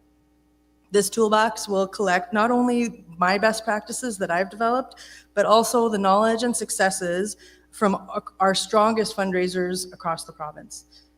I hear consistently from my peers that we need to do a better job of training our CA boards. I believe every VP on the party board should have a strong committee beneath them. And I will build a dedicated fundraising committee to ensure we maximize our impact. Fundraising cannot happen in silos. It is tied directly to membership, community engagement, and communications. These areas must work together so we can grow our membership, build those lasting relationships, and secure the financial strength to be the most successful party in Alberta's history. We can do this with the right vision and the right leadership and unity across our movement. So my results speak for themselves. I'm an engineer turned passionate volunteer with both corporate and political experience. As a campaign coach, I helped elect 2 new school board trustees this year and supported 2 new councillors to win their seats. Under my leadership, Highwood has already had 2 fundraisers this year with a 3rd planned next month. Last year, we set a record for the highest donations in our CA's history, and we intend to break that record again. I've also co-organized a silent auction for my community hall that raised nearly $12,000. I've taught classes as an entrepreneur and presented in executive boardrooms to drive major projects across the finish line. If you want someone with the drive, discipline, and experience to deliver results in 2027, I am that candidate. I have a strong, actionable fundraising plan. I am a team builder, a principled conservative, and I will always respect the voice of the grassroots. Integrity matters to me, and when difficult decisions come before our board, I will, oh, sorry, I see that.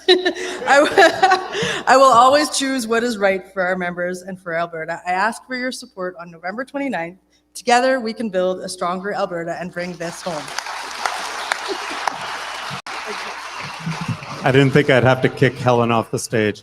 Darby, if you go over, we got your back. Well, thank you, and thank you everyone for being here tonight in the CEO room.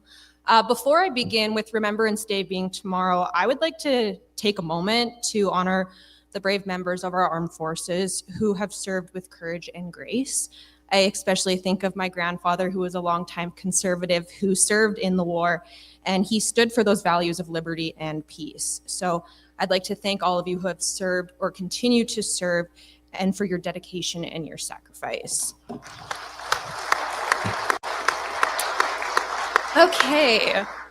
Well, good evening, everyone. My name is Darby Crouch, and I am a proud 4th-generation Albertan and granddaughter and daughter of farmers and pipeliners from the Sundre and Rocky Mountain House area. I was raised with a deep respect for the values that built this province: hard work, personal responsibility, and the promise of opportunity. Those values aren't just a part of Alberta's history, they're the foundation of its future, and I carry them into everything I do. I'm a proud MacEwan graduate with a degree in communications, and I've built my career around strategic messaging, crisis response, and policy. I served as press secretary to the Minister of Agriculture and Irrigation, where I worked to elevate the voices of our producers, rural communities, and industry leaders, while pushing back against federal policies that threaten Alberta's autonomy and economic future. I've also had the courage, as many of you know in this room, to step up when it counted, and I ran against Nahad Ninchi in the Edmonton-Strathcona by-election. Thank you. It was a tough fight, but it was one worth taking on, because standing up for Alberta values always is. I'm asking for your support to serve as VP of Fundraising for the United Conservative Party Board, because if Conservatives want to protect Alberta's future, we need the resources to fight and to win. Fundraising isn't just about dollars, it's about discipline, purpose, and ensuring our candidates and campaigns have the tools they need to compete and to make sure every corner of this province has a voice in the movement to keep Alberta strong and free. I believe in this party, I believe in this province, and I believe that when we work together with unity, focus, and conviction, that there's nothing Alberta can't achieve. This AGM, I hope I earn your support. Let's fund the fight, strengthen our party, and keep the promise of Alberta alive for generations to come. Thank you.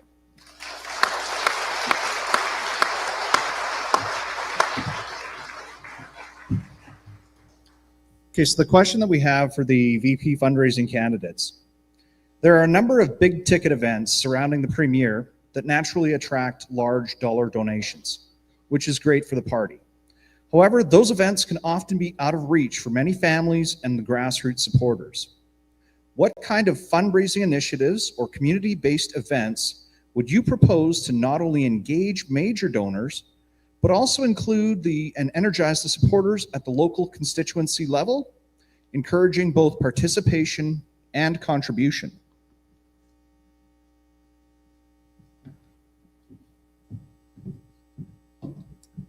Thank you for that question. So first, I will equip the CA boards, as I've mentioned, for success immediately after the AGMs by sharing a comprehensive toolbox and expanding on our existing online hub. So CAs will need to have practical tools, and we'll provide those with that toolbox. I want to be able to reach out to all those CAs immediately after they're in place, so they can just hit the ground running.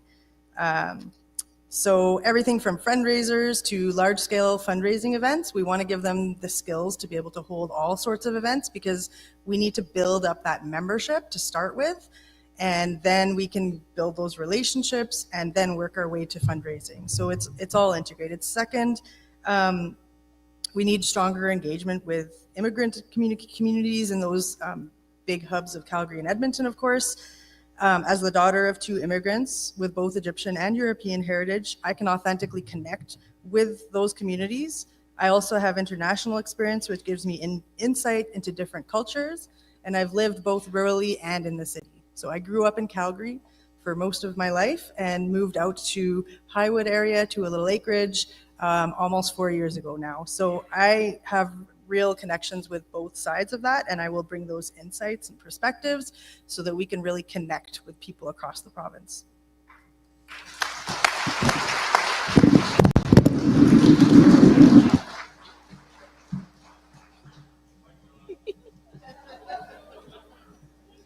Good. One of those moments. Yeah, it's okay. I think it's important that we modernize how we fundraise by re-engaging with our donors who maybe have gone quiet, and connecting every dollar to a purpose, whether it's with local campaigns, digital tools, or member outreach. I would also work closely with the VP of Communications to ensure that we're telling the story to our donors, or so our donors want to invest in us. A united, confident party is financially strong, and we're focused. We're not only ready to win, but we're also ready to defend. The NDP thinks that they have union backing, but we have grassroots, and that's the foundation that has built us. So I think that keeping those things in mind are important, and while equipping our CAs as well. Thank you.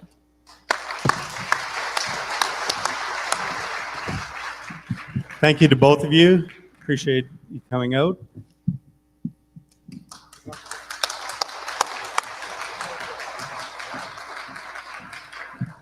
We have found Andre Grandin. So Andre is running for Edmonton Director, so we'll give him an opportunity to introduce himself. Hey everybody, thank you so much for having me here. We've had a little bit of technical difficulties, but I'm glad I was able to make it. So I'm running for Director of Edmonton because we desperately need a change here in Edmonton.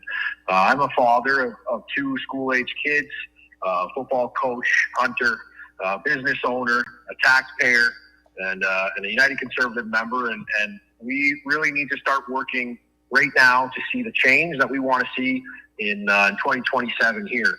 We've got a lot of work to do. The other day at an event, Brian Jean was talking about kind of the M&Ms of politics, those being money and memberships, and how essential those are to the success of a party.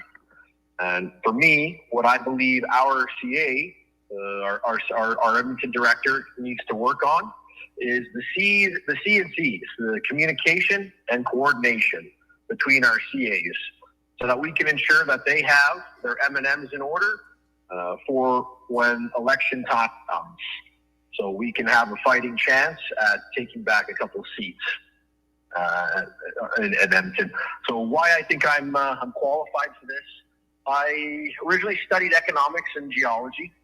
I worked as a geologist all over Canada, from the Arctic to the East Coast to the West Coast, and eventually settled out here in Edmonton, where our family now lives and goes to school and participates in everything. And desperately, we we need change. Like, too many of us kind of sit back, and many people that I've seen, they kind of take a passive approach to politics, and then you have exactly what we have here in Edmonton, which is a completely orange city, and the school, our school boards and all of our kind of civic life is occupied by the other side and the other people that have decided to get involved. And so why I'm running is we have an opportunity to take a lot of these ridings back if we're properly organized and we work together. So I hope to get your guys' vote.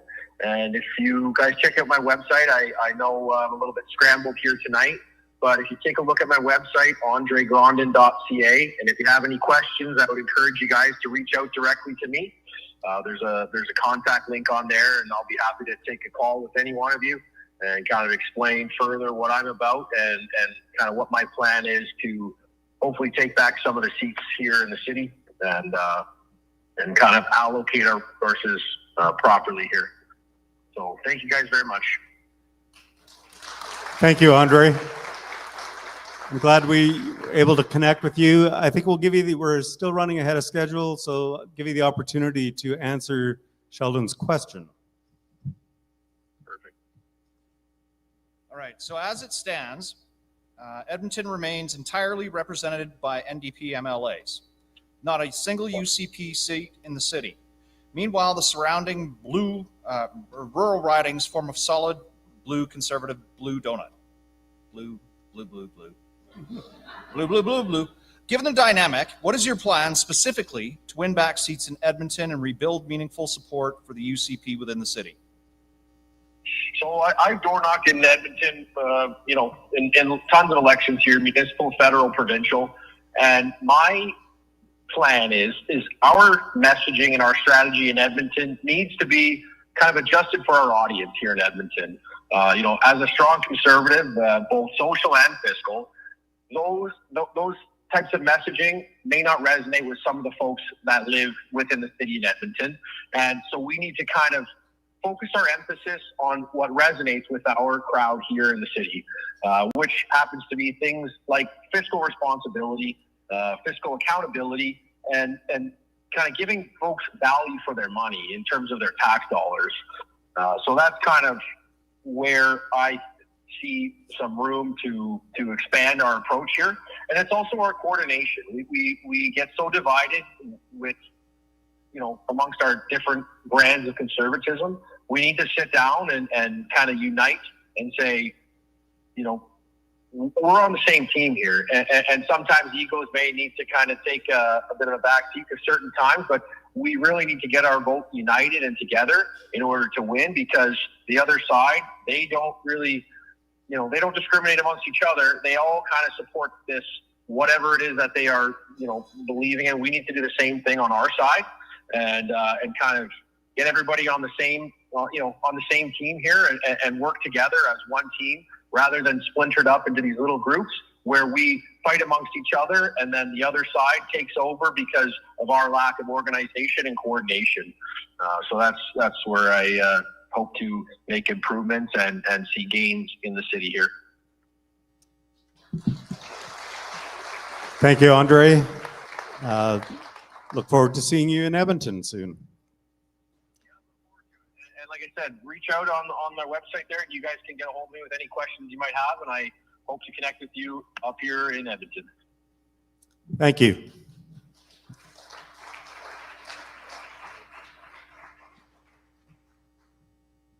Okay, so right on time, we'll invite Pam Davidson and Samantha Stanky to the stage. Both ladies are running for Vice President of Communications.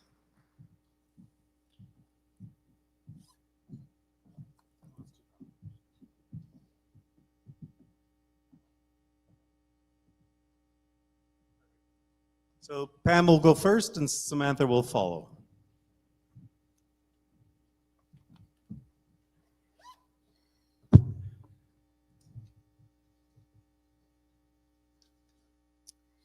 Well, good evening, friends. My name is Pam Davidson. I'm running for Vice President of Communications for the United Conservative Party. Communication is how we connect the work. Sorry, not quite close enough. Good. Is that better? A little bit closer. Should I start again or just go? Just go. Okay. Communication is how we connect the work our party out. How the work of our party. Sorry, now I got discombobulated. Connect the work of our party with the people we serve. It is how we defend our record, share our vision, tell our story, tell the story of a province that excels because of the people who built it. In today's political climate, where the left-wing radical deliberately misinform, twisting the truth to undermine our effectiveness, we need a voice that's steady, principled, and trusted. That is the kind of communicator that I have been and I will be for our party. I got involved a decade ago because I knew that if we wanted to beat the NDP, we needed to unite. And I knew that to stay united, we must build a party based on principles of freedom, the very foundation of Alberta's success. That is exactly why I ran for the Senate. During the lost COVID years, while others retreated, I visited 57 communities. I met with local councils, small business owners, and families who just wanted to be heard. Those conversations reminded me of why I first put my name forward, because Albertans are resilient, hardworking people who expect their party to fight for them, not against them. When Albertans gave me over 380,000 votes in the Senate election, more votes than any other woman in Canadian electoral history, I take that as a mandate to keep standing up for this province. That vote was not just for me, it was for Alberta's voice, our future, and our right to be treated with respect inside Confederation. Unfortunately, that is not being the case. I see that every day. My husband, Gary Davidson, and I live with our family where we've raised our 4 kids, and now we're blessed to be growing a group of grandkids who remind us every day why this work matters. Some of you will recall my husband's fight for the accountability during COVID-19 era and the report he chaired. I stood with him through all of this, and we continue to stand together for accountability and freedom. Life on a farm, yeah.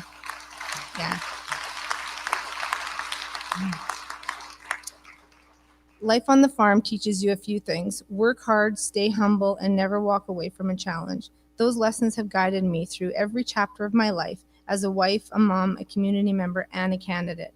This is a life and a province I am fighting to protect. The MDP and their allies in Ottawa have built a loud, coordinated misinformation campaign, and when they win when Albertans are confused, misled, fired up for the wrong reasons. They win when we are divided. Sorry, my time is up. Thank you, and I'm principled. Thank you.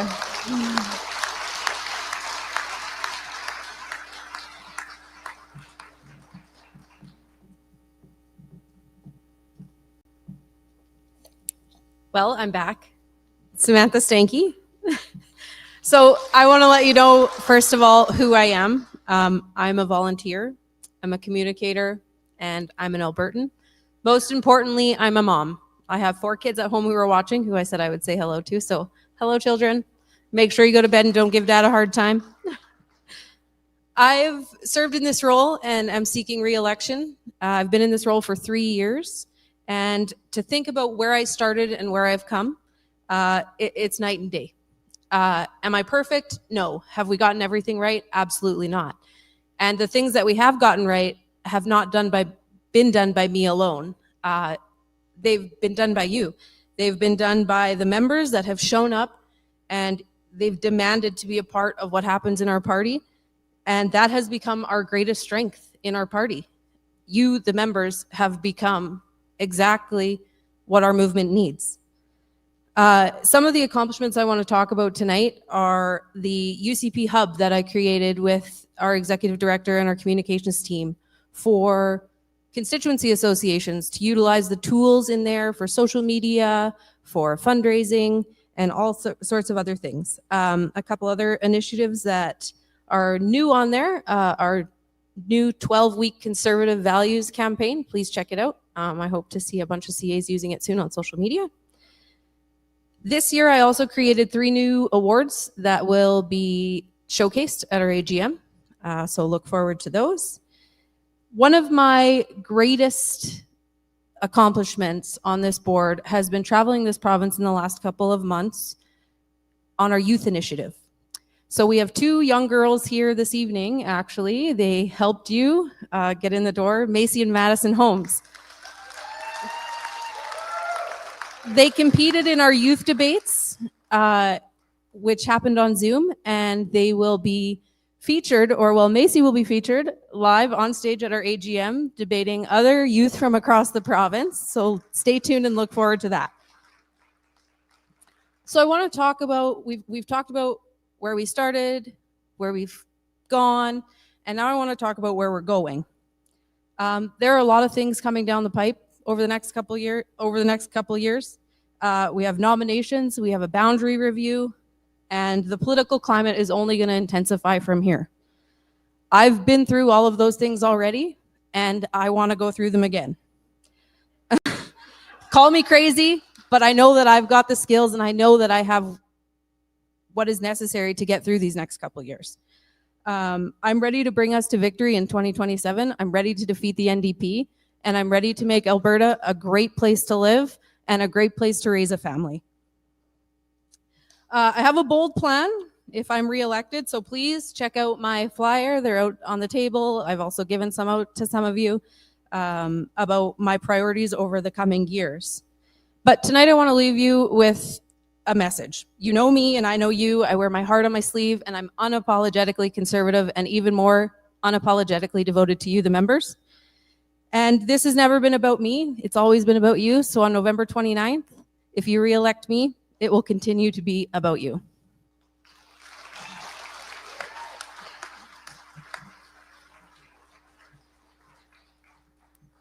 Okay, so the question that we have for our VP of Communications candidates is, what is your plan to communicate conservative values in a way that resonates with younger or undecided voters who may not identify as conservative yet?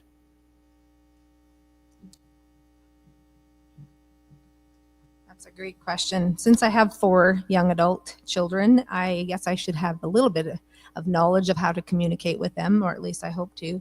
I think the first and most important thing is to listen to them, listen to where they're at, and to find out what matters to them. What do they need to hear to understand, help them understand what it is to be conservative, why they should vote conservative, what it does for our province to go forward. I'll build trust with them, and I'll equip them with the tools that they need to communicate with their friends and their family in case they don't live in a family that has conservative values. Yeah. Thanks.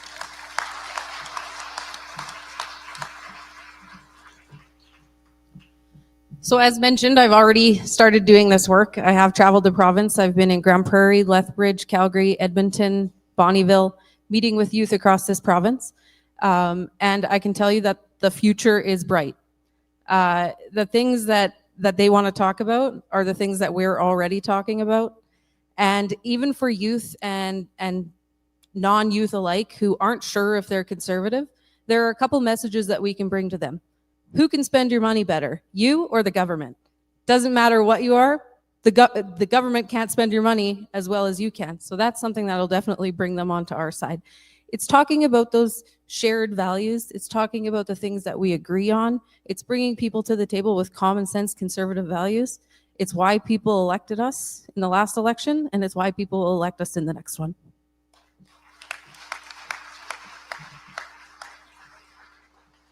Okay, so because we're ahead of schedule here a little bit, we're going to have one more question that's going out to the VP of Communications.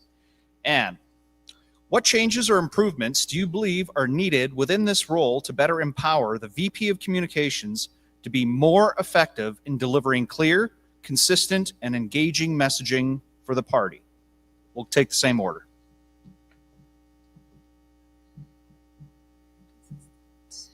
Clear, consistent messaging from the party to the people. Is that right?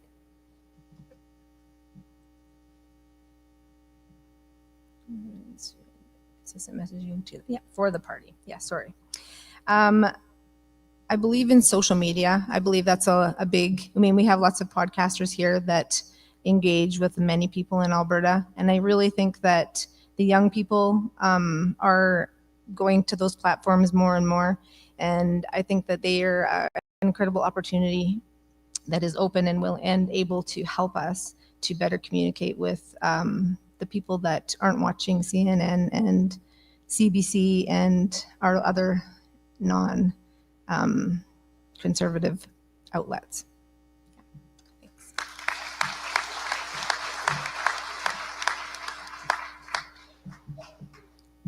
So there are a couple things that I think we can do. One thing that I think is going to be very important. So I have just submitted a new terms of reference for the VP of Communications role that this new board will take a look at.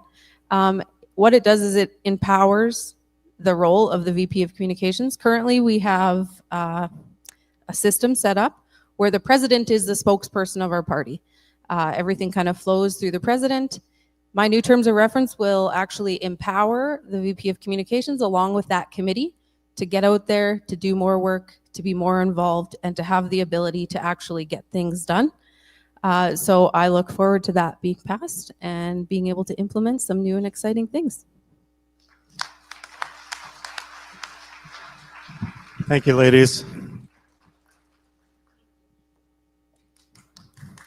So that brings us to the end of, what have we done, 5, 8? We've got one more to go, but we're going to take a 5-minute break. We are ahead of schedule. Actually, you can even have 6 minutes. It's a stretch break. Well, they might need the washroom, Roy, but we'll let them do whatever they want. Welcome to Calgary Lloyd's Cowtown Showdown. Introduce where yourself the to West your rides neighbor. tall and Alberta stands first.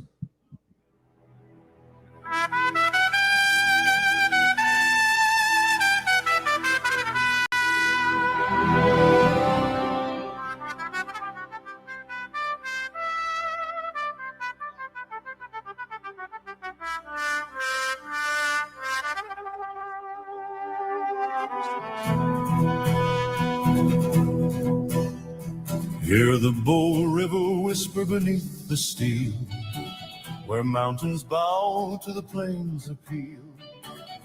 Calgary rises steady and unrehearsed, a city that breathes Alberta first. And now the band takes the stand, boots tap time across the land. Voices lift in dust and sound, it's Cowtown Showdown. Gather round. Oh, province born of fire and frost, your people rise, no dream is lost. From Lougheed's law to the Bow Bright burst, sing Alberta, Alberta first. Let the trumpet call through the mountain air. Let the echo ride proud and fair. The spirit strong, the wind rehearsed. Sing together, Alberta first. Not for crowns nor foreign hand, but for the strength of prairie land. Where neighbors meet and voices blend, we'll hold the line until the end. In the heart of the West, where freedom's nursed, we raise our song. Alberta first. Let the choirs of Cowtown cheer through Bow River's crystal tier. In Calgary, Lougheed, the people first. Cowtown Showdown. Alberta first. Cowtown Showdown.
Okay, if I could ask you to take Welcome your to seats, we're going to get going. Cowtown Showdown.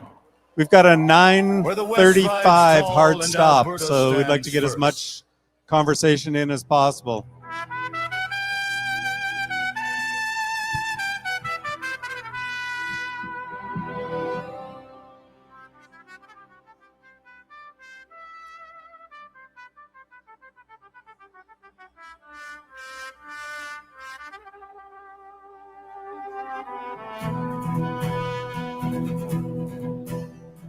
Hear the Bow River whisper beneath the steel, where mountains bow to the plains appeal. Calgary rises steady and unrehearsed. If you don't take your seats, I'm going to start singing, and that's not going to be good for anybody.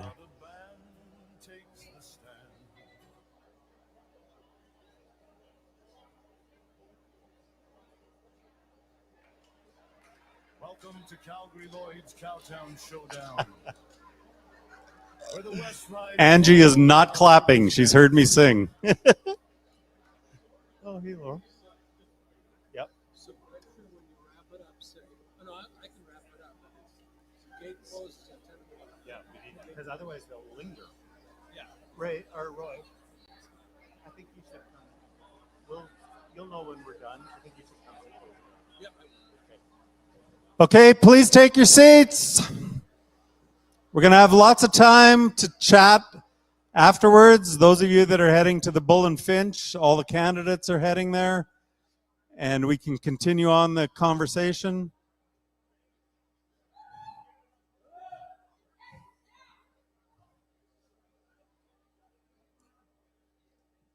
I am going to, when they're done speaking, I'm going to pull this thing back because it's cutting off their view. Okay. Yep. No, we'll draw. 10, 9, 8, 7, 6, 5, 3, 2, and 1. Okay, welcome back. We are going to do the same draw and find out who's going to speak first. Format will be 7 minutes for, and these guys can talk, you all know that. Two of my favorite people on the stage. So we're going to draw and go in that order. So Rob drew number 2, so Darrell will speak first. We're going to use the podium for their 7-minute speeches, and then we're going to pull this back and just sit and have a chat. Come on up.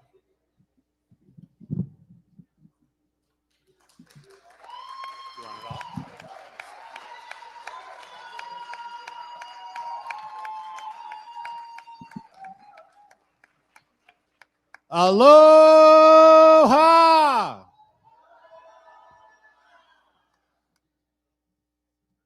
Good evening. Welcome to the 3rd annual Cowtown Showdown. We are so glad that you are here. And just my one moment of being the president of Calgary Lougheed, I just want to thank the incredible team who did this entire thing without phoning me once. It's fantastic. To our technical crew, you have to realize that we like to push the envelope just a little bit every time. And we were doing things today that were technically impossible, yet we have 2 of the finest technical engineers up in that booth right now, solving problems on the go. I certainly would like your vote as president of the provincial UCP board. There is no doubt. I am unabashed, conservative. More importantly, I have 4 priorities. My first priority is Alberta first. My second priority is member-centric. My third priority is unity of our party. And the fourth priority is being election ready. Now let me talk about each one of those, because I think what's important is that you understand where I come from. I am not a wallflower. And as Rob told me tonight, this might be the most conservative shirt he's ever seen me wear. It is actually true. It is the most conservative shirt that I own. But I need you to know that when I say unity, I feel that I'm on a bit of a rescue mission for the Premier and the leadership of the party. I feel that there's a large group of grassroots Albertans, conservatives, who feel unheard. And I saw it last year at the AGM. While there was a tremendous effort and an amazing effort to talk about the Alberta Bill of Rights, I thought that that message did not make its way to government. So my theme, of course, is to be your voice to government. That's essential. What does it mean to be Alberta first? Well, when I was talking today on a podcast with Jason Levine, he says to me, well, Darrell, you mean separatist. I says, no, I don't mean separatist. I mean Alberta first. Calgary-Lougheed was the only CA in all of Alberta that wanted to create a framework for a sovereign Alberta within United Canada. In doing so, we asked a cross-section of people to come up and present their views. And one of them's here tonight, Ben Trudeau. He wrote Canada First, which was an amazing framework for the 28 areas that Alberta needs to do in order to be sovereign within United Canada. And then we had the great work, I see Jeff Rath over there, and the team from the Alberta Prosperity Project who wrote The Value of Freedom. And when you go to our website at couragetolisten.ca, we created an 81-page book, which was a framework for a sovereign Alberta with or without Canada, because we think Albertans need to understand the information. So when you ask me, am I on side one way or the other? Certainly I have my own personal opinion, and I feel that $70 billion is a lot of money to spend for the services that we get from the federal government. I think it's clear we can do better.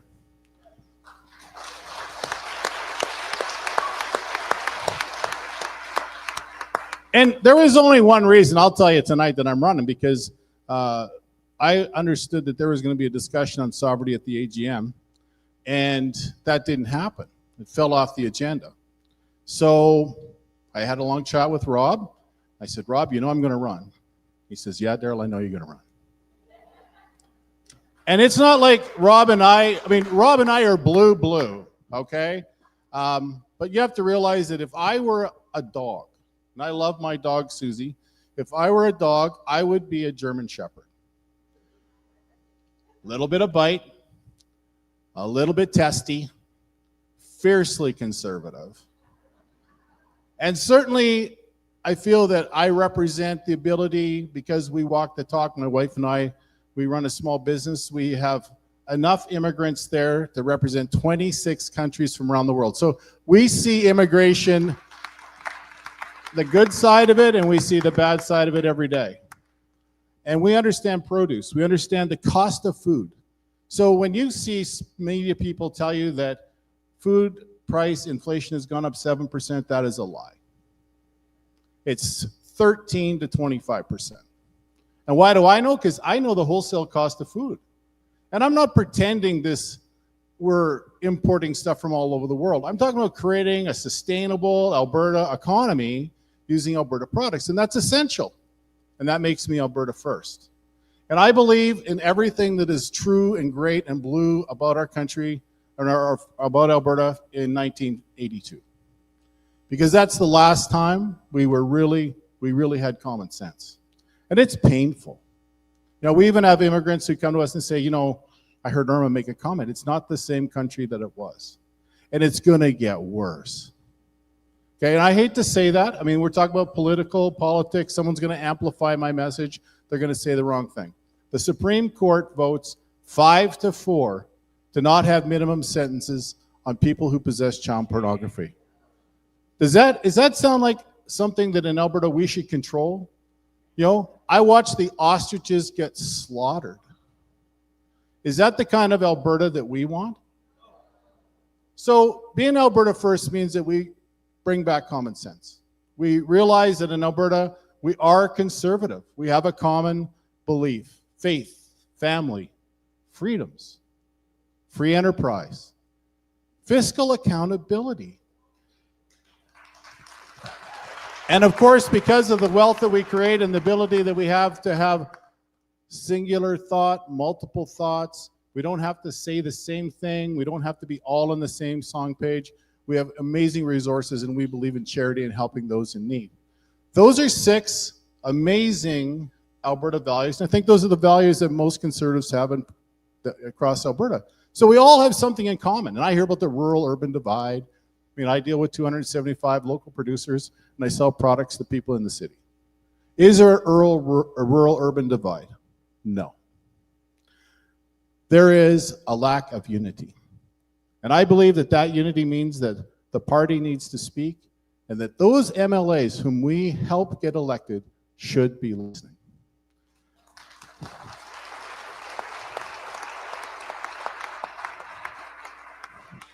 And of course, the idea of election readiness in Calgary-Lougheed, we have a strategic plan. That plan says we will knock on doors every second weekend. We will identify 10,000 voters. We will be ready. We will know who will vote for Eric Bouchard in Calgary-Lougheed before the election, and that's how you win. You outwork the opposition.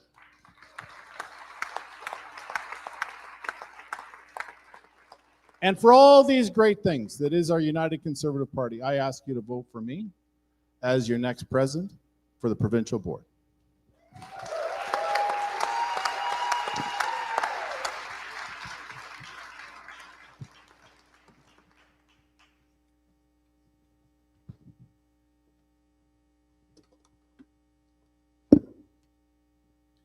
He's always such a tough act to follow.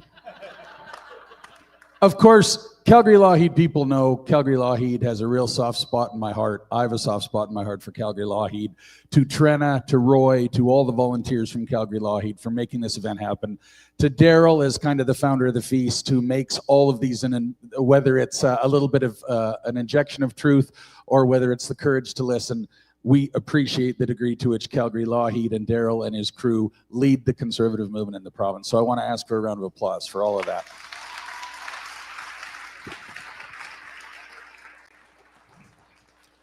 Good evening, friends. Alberta's strength has always come from its people, families, farmers, small business owners, and workers who believe in freedom, hard work, and opportunity. That independent spirit is what keeps this province strong. We don't wait for someone else to solve our problems. We roll up our sleeves, we build, we grow, and we protect what we've earned. 2 years ago, when you elected me as UCP president, I made one promise, that this party would always belong to its members, not to insiders or factions. And regardless of what you've read on Substack or wherever, I have maintained 100% commitment to that, and I always will. Together, we've opened the doors of our party, brought greater accountability, and made sure every member's voice is heard. Because this party belongs to the people who build it. People like all of you. People like the folks up here. Now, as we look toward 2027, our job couldn't be clearer. The NDP wants to take Alberta backward with higher taxes, more government control, and less freedom for families and businesses. And we can't let that happen.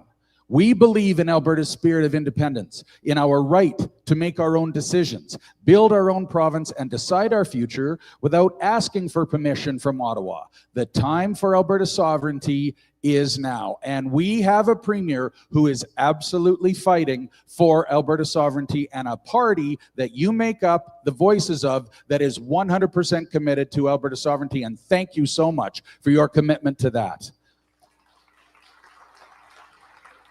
This next election isn't about politics, it's about defending Alberta's future. Prophetic comment, maybe the funeral of the nation, definitely not Alberta's funeral. Our freedom to decide our own path, our right to grow our economy our way, and our responsibility to protect what makes this province strong. We can only do that if we stay united. When Conservatives stand together, and Irma said it really well, we've heard it from a lot of people, when we listen to one another and when we focus on what we share instead of what divides us, we win every time. I'm running for re-election as your UCP president because I believe in this movement and in what we've built together. But most of all, I believe in you. I believe in all of you, the members who make this party and the province what it is. Together we'll stand with Premier Danielle Smith, we'll defeat the NDP, and we'll keep Alberta's future where it belongs, in Alberta's hands. Thank you for your trust, your support, and everything you do to keep Alberta moving forward. Now, we talk a lot about the elephant in the room. I'm going to address the elephant in the room. If you've heard I'm weak, if you've heard I'm a shill, if you've heard that I don't stand up for the members of this party, I want to suggest to you, I stood on the steps of the ledge alongside my friends Samantha and Jack Redekop, who's on our provincial board and is here now, and Patrick Malkin and Vicky Kosmak-Lafrenz, and we said, party board, you got to quit, and Premier, you got to quit. And a year ago, when a group of grassroots conservatives said, this is what our Bill of Rights should be, and we heard from our Premier that there was going to be a Bill of Rights, I took that Bill of Rights to our provincial board, we endorsed it, and we fought for it. And I think that, thank you. And I think that MLA Bouchard would say that I have stood in front of the caucus and not necessarily been the most popular person in the room. And I think I stood my ground. I actually had Sonia Egisamu and Ranjit Bath come and stand beside me, and I was so focused on what was going on that I didn't even realize they were there. They said, we thought you needed a little support. I am not afraid to stand up for what our members believe, and every vote I have ever made, everything our board has ever done has been 100% about the best interests of this movement, of keeping us united and ensuring that we're going to win in 2027. Now, I have a little piece of paper that I'd like you all to grab. It's out there in the hallway. It focuses on liberty, unity, victory.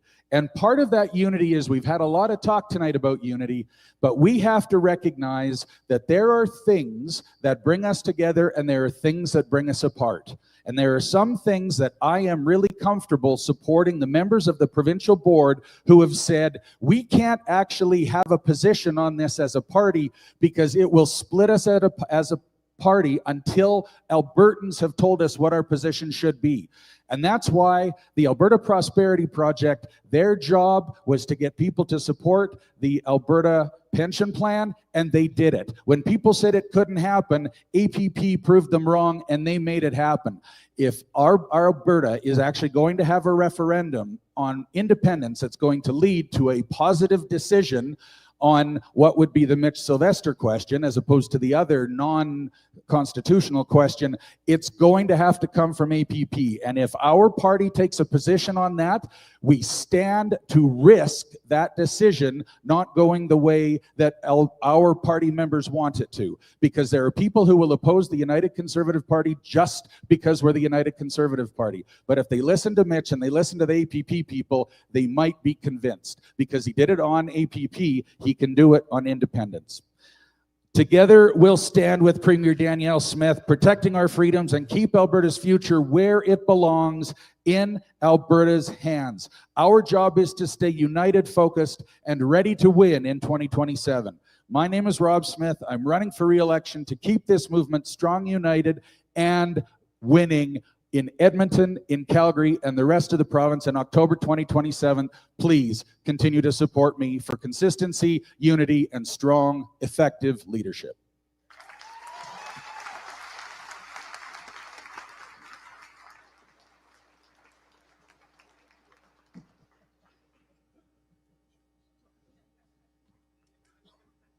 You know, a couple of years ago, sitting on this stage with Darrell moderating us, I was running against my friend Jack Redekop. And Jack and I never said a foul word against one another. I will never. I think we were great friends before that. I think we're perhaps even better friends now. I would say that in terms of an outcome for Darrell and I, the only thing that comes out of this is we end up probably respecting each other and being better friends even going forward. And I consider him a pretty great friend right now. So just yeah. It's funny. I mean, Rob and I are shades of blue. I mean, we're conservative blue. We're slightly different shades of blue. I tend to be a little more assertive, and I'm a little more immediate. And I think, you know, when Rob and I engage on some complicated things like injection of truth, it's true. we had a vision as Calgary Lougheed to really go out there and explain this whole idea of COVID and vaccines. And I mean, Dr. Biram Bridle, who was working on the fight right now for the ostriches, it's sad. But we have some of the best talent in all of the world in Canada and even in Alberta. So when we put the idea forward that we were going to do this injection of truth, I mean, lots of people ran the other way. I mean, lots. But the board said, you know, we based it on party policy. And the board said, we endorse what you're going to do. So that whole idea of being able to have a conversation, and I think that's for me essential, is that we need to be able to engage in difficult conversations, whether about social media, whether about children, whether about teaching, whether it's about vaccines, whether it's about independence. And without having those conversations, we get this sort of elephant in the room all the time. It just kind of builds and builds and builds, and then it blows up. And I think that might be what's different about the party. The party is willing to have the dialogue. I watch it build up in the government. And for me, that's the part I have the most frustration with, is that what I think, maybe Rob, you can speak to this, is there is a very difference between the party and the government. And the values of our members that are here tonight, you know, they're strong. I mean, I watch the policies coming forward. They're well written, they're well thought out, they're provocative, they show leadership, they show defense. But what I don't see sometimes, and you know, we differ on our approach on this, is how to engage the caucus to be more like the party, because they are the UCP caucus. And I'm confused, and no one can really answer this question for me. Why is it that our caucus members tend to think conservative at election, and then they allow this creep of socialist and liberal ideas into governance? Rob, what do you think of that? There was a great line that was used in American politics a few years ago, that politicians always campaign in poetry and they govern in prose. And I think that's actually a little bit what you're talking about. But I think that sometimes, Darrell, we need to be, and perhaps this isn't going to be a super popular comment to make to a number of you that are more enamored with immediate action. But we have the luxury as members of the United Conservative Party that we have a pretty homogenous mindset on a lot of stuff. When we talk about freedom, when we talk about fiscal conservatism, when we talk about faith and all the things that Eric Bouchard mentioned before, we're all in agreement on that. I don't even really think there's shades of blue on that, Darrell. But where we can have that homogeneity because we are so consistent in our values. Our MLAs face election from a much broader base of values and opinions and thoughts, some of which truly believe that conservatism is close to evil, close to the devil, that it's about hate and it's about discriminating. And that's truly where so many people who are what the Premier would refer to, and I think Fox News referred to, as low information voters. And so when our elected officials say, I can't sell that, and we've heard that from a lot of MLA Bouchard's colleagues that sit in caucus, they couldn't do what Calgary Lougheed does. I know there's some people who think that's because they're not trying hard enough. But Darrell, I can't believe that that's the case. I believe that those folks do, those MLAs and those CA presidents, they know their people as well. Perhaps you've elevated people in Calgary Lougheed to a place, and it's happened in other places too, where they're not just willing to accept, but willing to embrace and be excited about an injection of truth and the courage to listen. But it's not everyone at that level. And I think we have to be respectful of that. But I think, you know, really what happens if we don't elevate the conversation, sorry, there is moderators, I'm sorry. I think they expected this, Darrell. Yeah. Well, they said you've already answered the first two questions, so okay. I was moving on to number 4 already. Okay. But this is where I disagree, Rob. And I think what happens is that engagement that has to happen on the CA level, you know, we need to know 10,000, 12,000, 15,000 voters. You know, you need to knock on those doors. You need to identify that voter. You need to know who they are. And if you know who they are, where they are, you can talk to them. And if you're sitting on the sidelines and you're saying, look, well, the leader is going to save us with her aerial attack during the campaign, or the last 6 months of grafting that's going to get shelled out to potential NDP ridings that they might vote conservative. They are not voting conservative. NDP people are not voting conservative, right? Because they talk with one voice, they think with one thought, and they don't really allow for the lively conversation that you and I are having about ideas and about the province and about innovation and about, what does it mean to actually be able to help people that need help in a real way? Or what does it really mean for kids to be educated in a school and understand who is actually responsible for that? Is that the school board? Is that the government? Where does that accountability lie? Yes, maybe conservatives are willing to have that conversation, but everyone should want to have this conversation, because these are rich conversations that really make Alberta stronger. 100% that's true. However, when you talked about the NDP people, I actually don't believe there are that many NDP people in Alberta. I believe that Alberta is a conservative province. I think Edmonton is a conservative city. I know that we say this is the government city. This is where the bureaucrats live. The Krats, someone I was visiting with today, we're talking about. But in the end, look how they vote federally. They vote conservative federally. So Edmonton is a conservative city too. But we need to be able to, and one of my fellow candidates, not for president, but in one of the other positions, talked about connecting with Albertans with their language. If you're talking to a dog, don't talk about carrots, right? Was it Jody Gateman, I think, mentioned that? I thought it was really cool. And I think that that's really important. So the work that I tasked Jack with, and then Jack got together with a group of people, a couple of them are in the room, on our election readiness. You were on the committee. We had you on the committee. Yeah. And then you guys put together the strategy that we ultimately as a board approved in the spring. There's an Edmonton strategy, there's a Calgary strategy, there's actually even a differentiated strategy for North, Central, and South, because every place is different. And even within Calgary, what flies in Northeast and what flies down in Southwest are different. The topics are different. The talking points are different. Our folks that actually ran for city council would be probably really beneficial in being able to work with us on that. So we need to be able to talk to people who don't identify as NDP, they don't identify as conservatives, they are just Albertans, and they want something safe and that they can get behind and support them and make their lives better. We all know that's conservatism, but they might be scared to think that's conservatism. But conservatism is really 6 key principles. I think Albertans should believe that they should put Alberta first.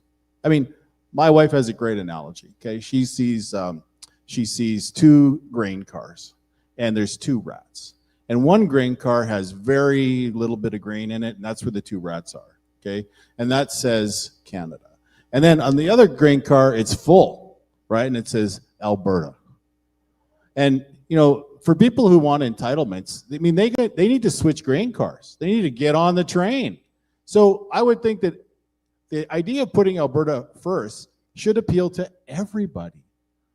How can it not appeal to people who come here with their families for a better family, for a better job, for a better career, and not want to put Alberta first? Darrell, what the majority of people care about the most and what they want to put first is themselves. Ouch. It's fact. I don't think that's wrong. I think that's how most people think. So when we get into the discussion of are you for Canada or are you for Alberta, the vast majority of Albertans, the vast majority of people anywhere will say, I'm putting myself first. And I think that's base. That's realistic. But is that the deterioration of community if it's always self first? Oh, I think it's always been this way. People will put their families first and they'll look out for themselves. They know that when their community is better off, their families are better off. But our people don't think about that in terms of political terms. That's why I think that it's important that we be able to talk to Calgarians, to talk to Edmontonians, to talk to people from all across the province, even though we are conservatives, that we talk to them at their level, with their language, and we say, these are the things that we offer that will connect with you. I got it. And with a lot of those folks, so many of the things that you value in Calgary Lougheed, they don't value. You know what? But conservatism is the language of love. Well, and we know that, but boy, that's a well-kept secret. It is. Like, I this know. room knows that. Okay, I think they got a question for us. Hang Okay, on. there was No. never any fear that you guys would be able to fill the time allotment, but there were some people that put together some questions. You've answered, I think, 3 of them. Sheldon? Yeah. So now here's going to be a big one because it is the elephant in the room. So we are expecting an independence vote in 2026. Is anybody disillusioned on that? Like, we all believe it's coming. Premier's been pretty forthright that that's Yeah. coming. So Thank you, are Thomas Laskazik. Are you committed to respecting the will of the majority, whatever the outcome of that vote?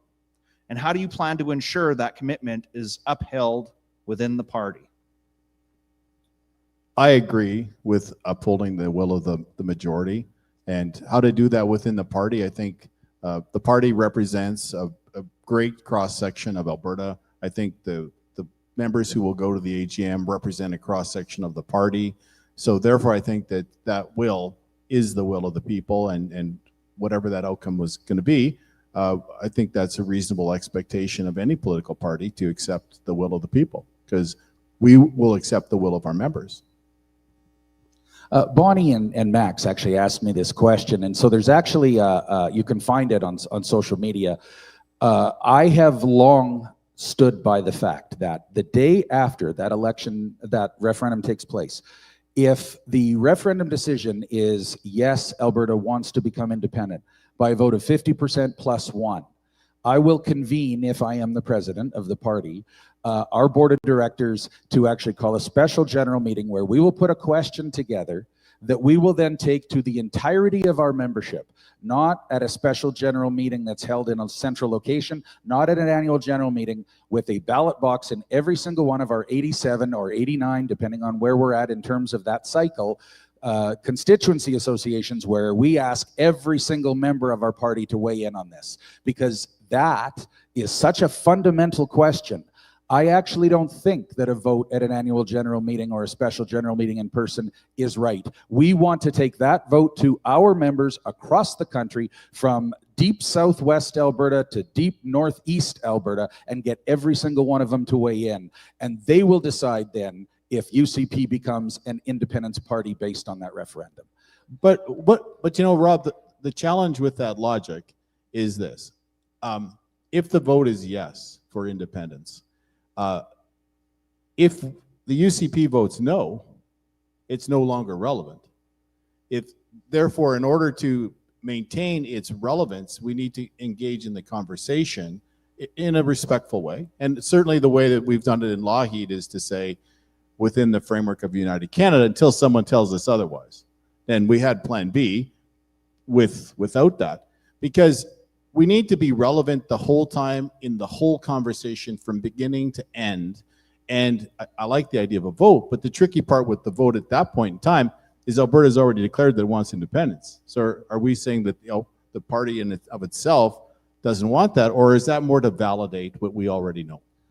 When you talk about whether we remain valid or not, that's for our members to decide. We are what our members want us to be.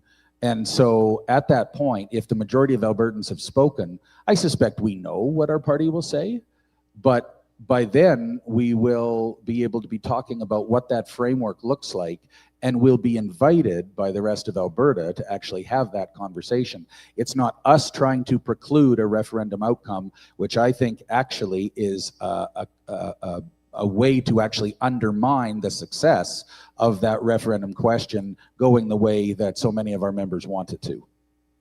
Okay, we're down to the last 2 minutes. What else do you want to say? What's Plan B?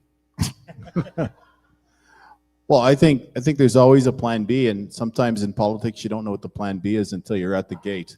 And then when you're at the gate, you can deal with Plan B. But until then, we can't overly speculate either, because that just gives fodder to the fire. Premier has said we are not, well, I've said, we've all said, we are not an independence party. We're not. We don't have a mandate for that. Premier is not the leader of an independence government. There is no mandate for that. We need to rely on our Albertans to tell us who we are. And in the case of the United Conservative Party, I am 100% committed to listening to our entire big tent. I hate the term, but I'm not sure what else to use, for our membership to tell us who we are. But something that I think is important, and Darrell said it, and I entirely agree.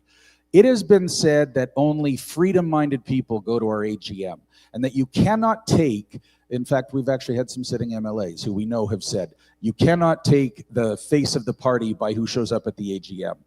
We had almost over 5,000 people there last year. There's going to be over 4,000 people there this year. In my opinion, and it took me a couple times to get through Statistics 101. I had to withdraw one time, but then I got an 8 out of 9 at the U of A on it the next time. It was a hard class for the Aggies to take. But if you have over 4,000 people in a party that right now has about 45 to 48,000, and look at that as a representative of the province, you can take to the bank that what our people say at our AGM is reflective not only of our party, but it's reflective of Alberta. And I think that's very important to be able to recognize. and I agree with Rob, and I passed that class the very first time. So they made him smarter in Vermilion Vegerville. We are hitting the hard stop line, so I want you to stand up, give a big round of applause to both Rob and Darrell, and to all of the candidates that are standing up for the new positions for the UCP AGM in November. Okay, just a quick warning, everybody. We pushed this as late as we could. Now you need to understand, at 10 o'clock, the gates are locked. I don't care how much fun you're having, enjoying the visit and everything else. At 10 o'clock, that gate is locked. So you understand, that's why we had to make a hard stop. Visit very briefly. Thank you for coming out, everyone. We'll see you at the AGM, and God bless you all. The gentle shimmer of the dawn, where freedom lies. When I look in